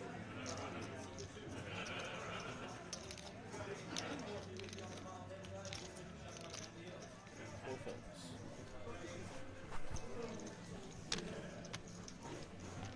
Right, blinds are up now.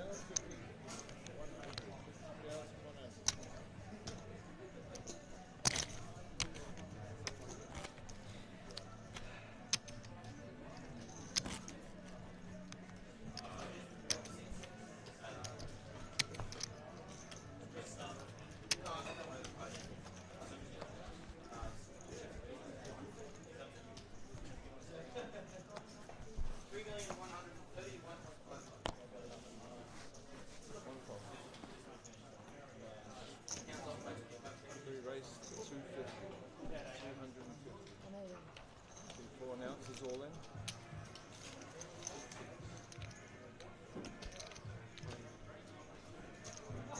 6 is all in. 3 faults and all in the call.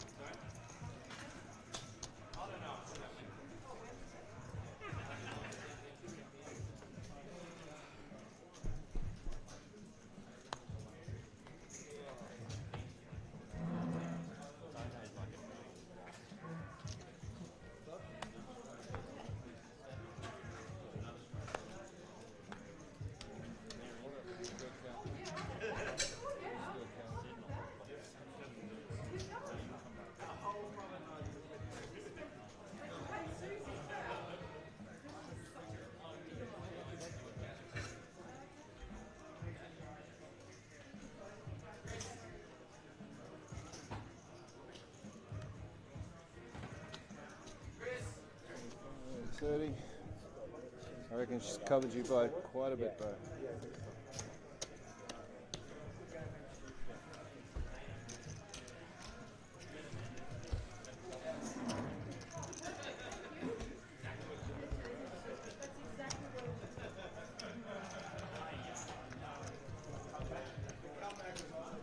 And a couple of pretty pink ones.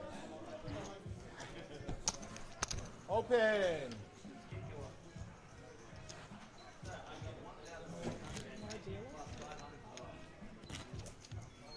Han Solo, blinds are up, 5-10.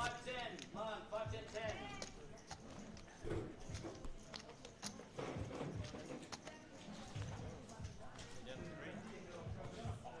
And there were 3 dead small.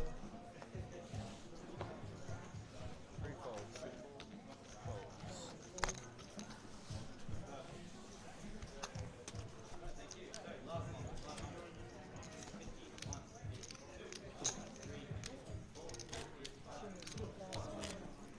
So we shouldn't have split last man. Can't be greedy. It'll all work out a lot different. Yeah.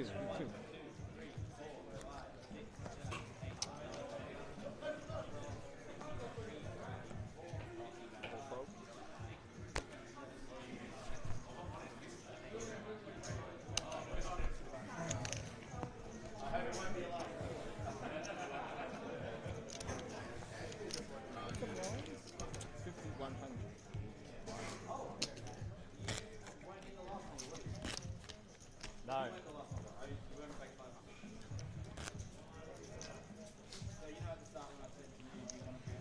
He wasn't in it, yeah, no. Taylor's just giving him 500. Score. Next up is the Empire Strikes Back. Nardi versus Michael. Good luck, boys. 300. 100. Chris, you got yourself up a deal. Yeah, Dana's 3 folds, 4 folds.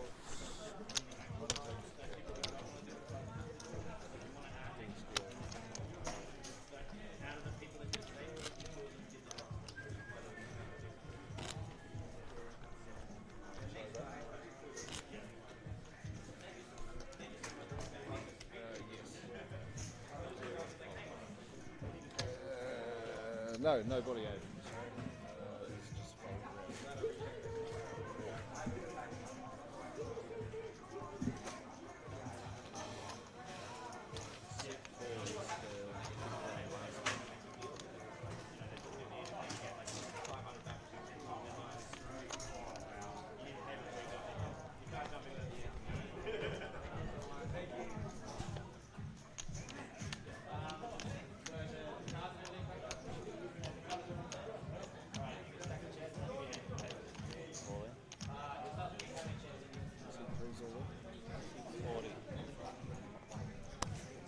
fold. One folds.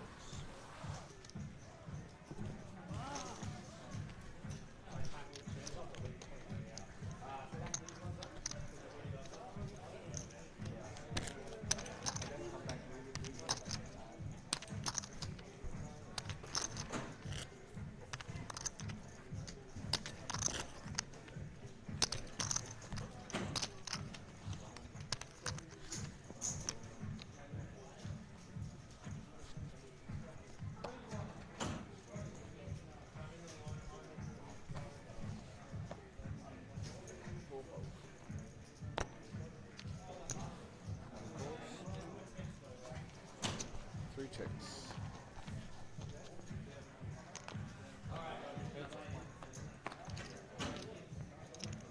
Shoot one.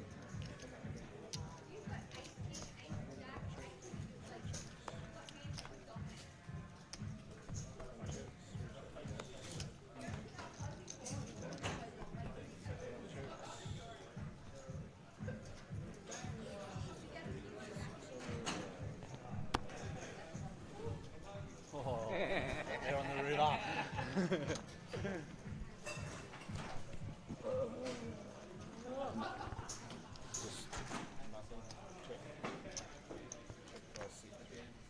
Check, check, check, check.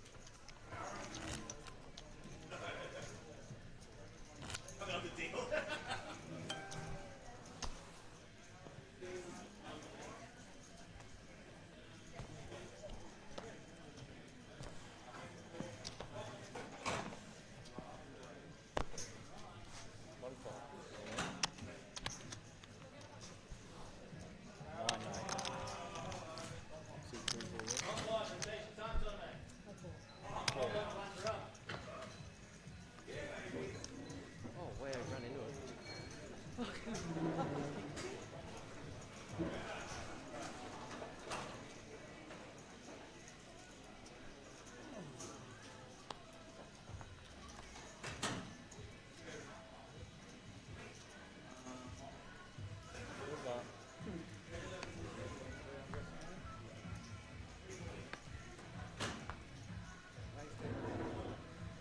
That's good. I hope you were going the whole way, Nardi. Oh, don't jinx me. You'll get there. No, don't jinx me. Good luck anyway. Thank you.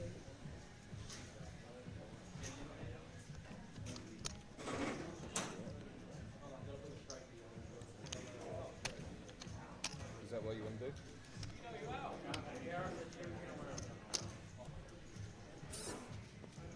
All the deals are better go. Do we have a break now?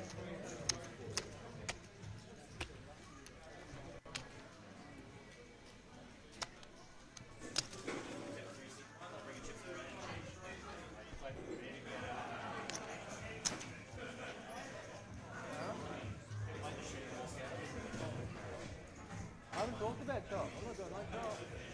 We're not shopping. We haven't talked about shopping. Yeah. Right. All right, ladies and gentlemen, we have Nardi Dance versus Michael Bonnett. Heads up. Unfortunately, Dean Stacy was eliminated in third place. I'm just gonna go to the toilet real quick.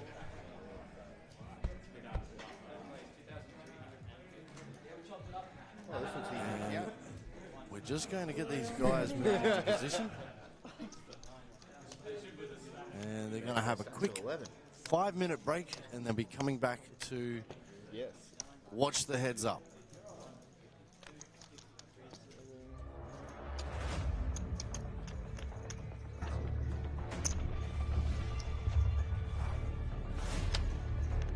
I thought you'd gone home, Larry.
this off my chest.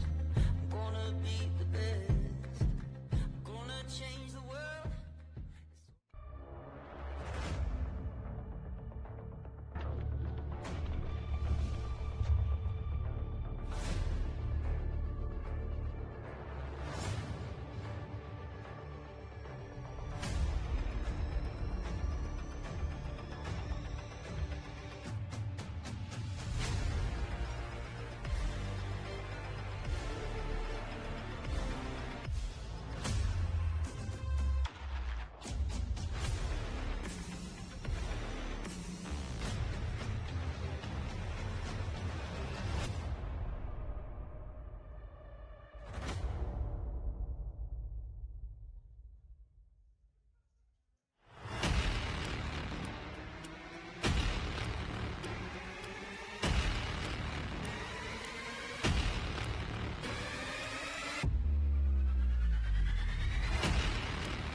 All right, good evening and welcome back, ladies and gentlemen, as we are just getting the players seated as we're going to a heads up. Michael Bonnett versus Nardi Dance. It's going to be one of these players who will be Victor the champion of the Empire Strikes Back. Long weekend. $200 buy-in, and I'll bring up the pay structures while we're waiting. $3,000 and $4,400.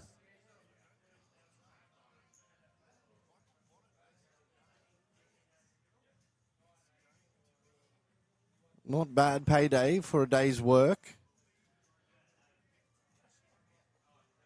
As we just wait for the dealer to be able to return, as it does look like we've got the two players ready to rock and roll.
All right, ladies and gentlemen, we are back.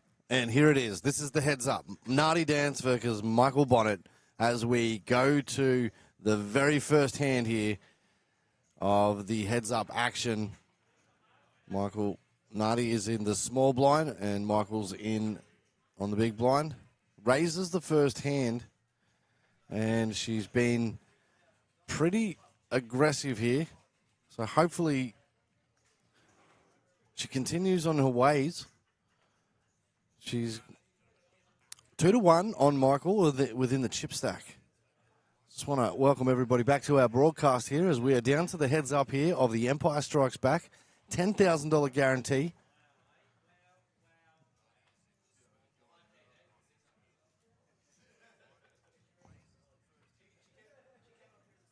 All right, Michael Bonnett's moved all in with...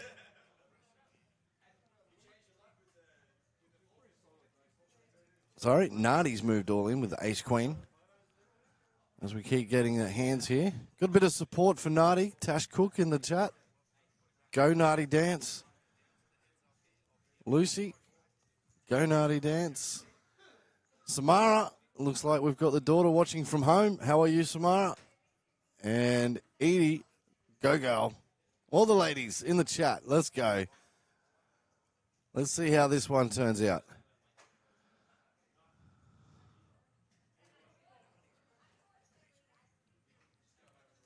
Nardi's currently got the button here. She's raised to 350. Gets the call from Michael. Pascal has got the support there. Mickey B. Double guns. Flop comes 2, ace 2. Action's back with Michael. Goes check.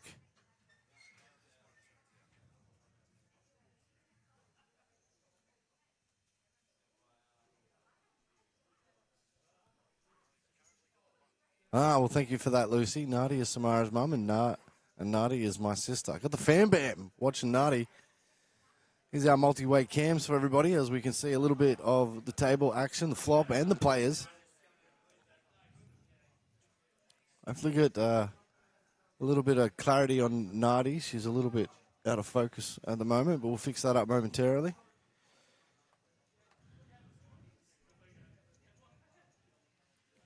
Michael now, he has Jack 10, Nardi's got 6-3.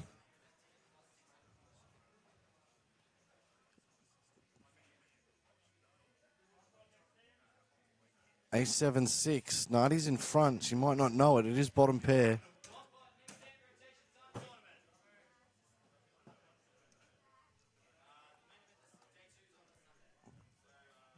And she bets 250, bottom pair, and she'll be taking that pot because Michael's not hitting. And she needs to do a lot more of this.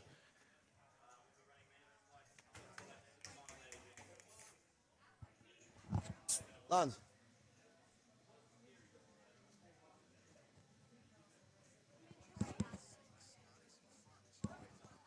Can you come commentate my heads up with me? Yeah. Come talk. Yeah. Yeah, with me. For the girls. I believe in you. Let's go. Let's go. But I'm never in training to do commentate you. Just talk to me. That's all you need to do. But it's not going to go through this. Yeah. No, I don't want my voice on there. All right, ladies and gentlemen, we're all in. Michael Bonnett, pocket fives. Nardi with an option here. King 10. In a heads-up situation here, I don't know if the King 10 is probably the strongest hand, but it is something that is still strong. She got 6 outs to be able to hit a king or a 10. It's a 50-50 sort of flip, and we're going to see if we get there. Here it is, ladies and gentlemen. Who will get this? Will Nardi hit the king on 10, or will Michael Bonnett's fives hold? Michael is at risk. Queen in the window. Queen, queen, 5. Michael's just hit a set. He sat straight back down. I think easily he'll be getting a double up. And he does.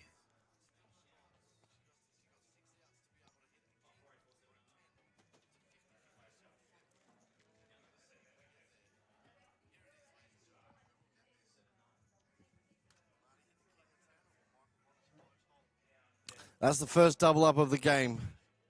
Not to worry. Is Nardi still got the chip lead by 880,000, but Michael is now back in the game.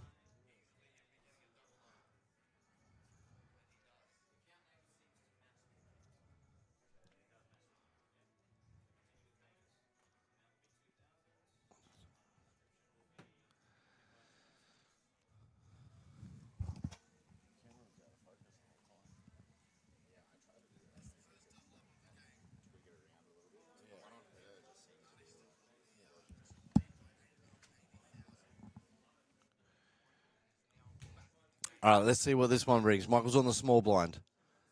He's raised it to 300. We're going to get the graphic that pops up soon. Let's see. He's got ace 4. He's got a weak ace, and that one gets through. So that's 2 pots in a row.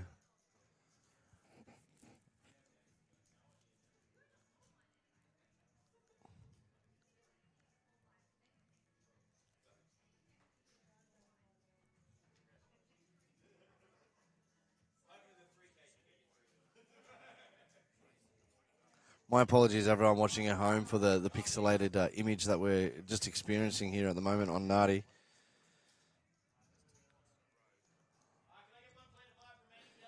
Nardi's got the hammer, and that's no good to her, so she's let that go. Worst hand in poker definitely deserves to belong in the muck.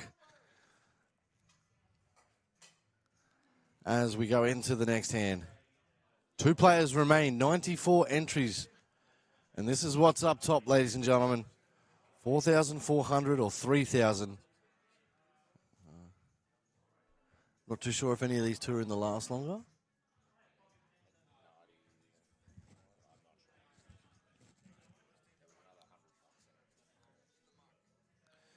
Michael Bonnett's woken up with the computer hand, and Nardi's got the bullets, ladies and gentlemen. This could be interesting. She's moved all in. I don't think she's going to get a customer doing that. But she will be taking blinds. Blinds are 51, and she picks up 250K.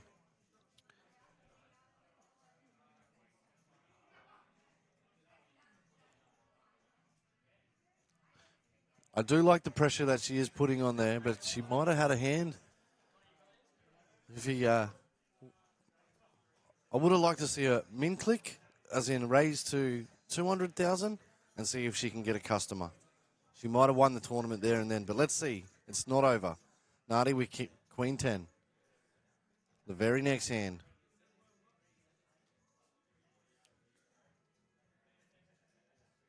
She's raised it to 250. She might have heard me. Let's see if she can get it. She's got pocket 4s here. Michael's got pocket 4s. 50-50. He's moved all in. Call has been made.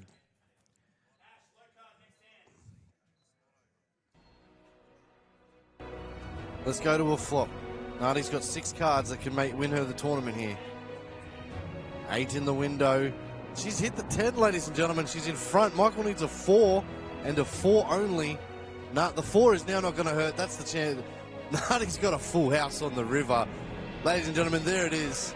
Our female champion of the Empire Strike Back, Nardi Dance. She has taken it there. She is now the champion of this week's long weekend, taking home over $4,000. As the tournament director is just double checking the chip counts, but we do know here on screen that she is our champion, and it'll be announced momentarily.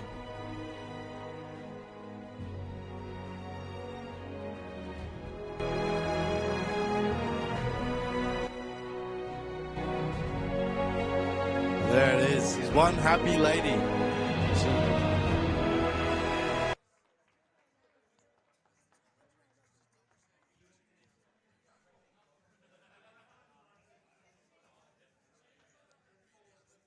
Yeah, one very happy lady. Wendy Adams is also in the chat saying, champion, good game. Edie's in there as well saying congratulations, drinks up. As Nardi goes out into the field, everybody congratulates her. That's the best thing about Empire Poker, is we all love to get around it. We love to support it. Also, a big shout out to Michael Bonnett as well. You played absolutely fantastic, and Second place is nothing to be upset about.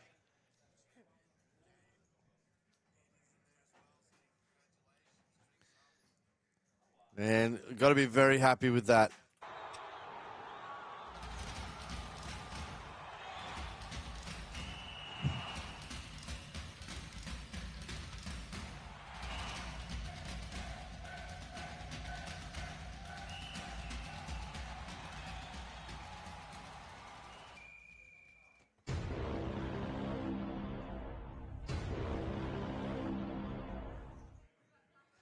All right, ladies and gentlemen, thank you for tuning in. My name is Aidan Glenn, and also I want to thank our co-host tonight as well, Dan O'Shea, who's come in and done some commentary as well, jumped into the booth here as well.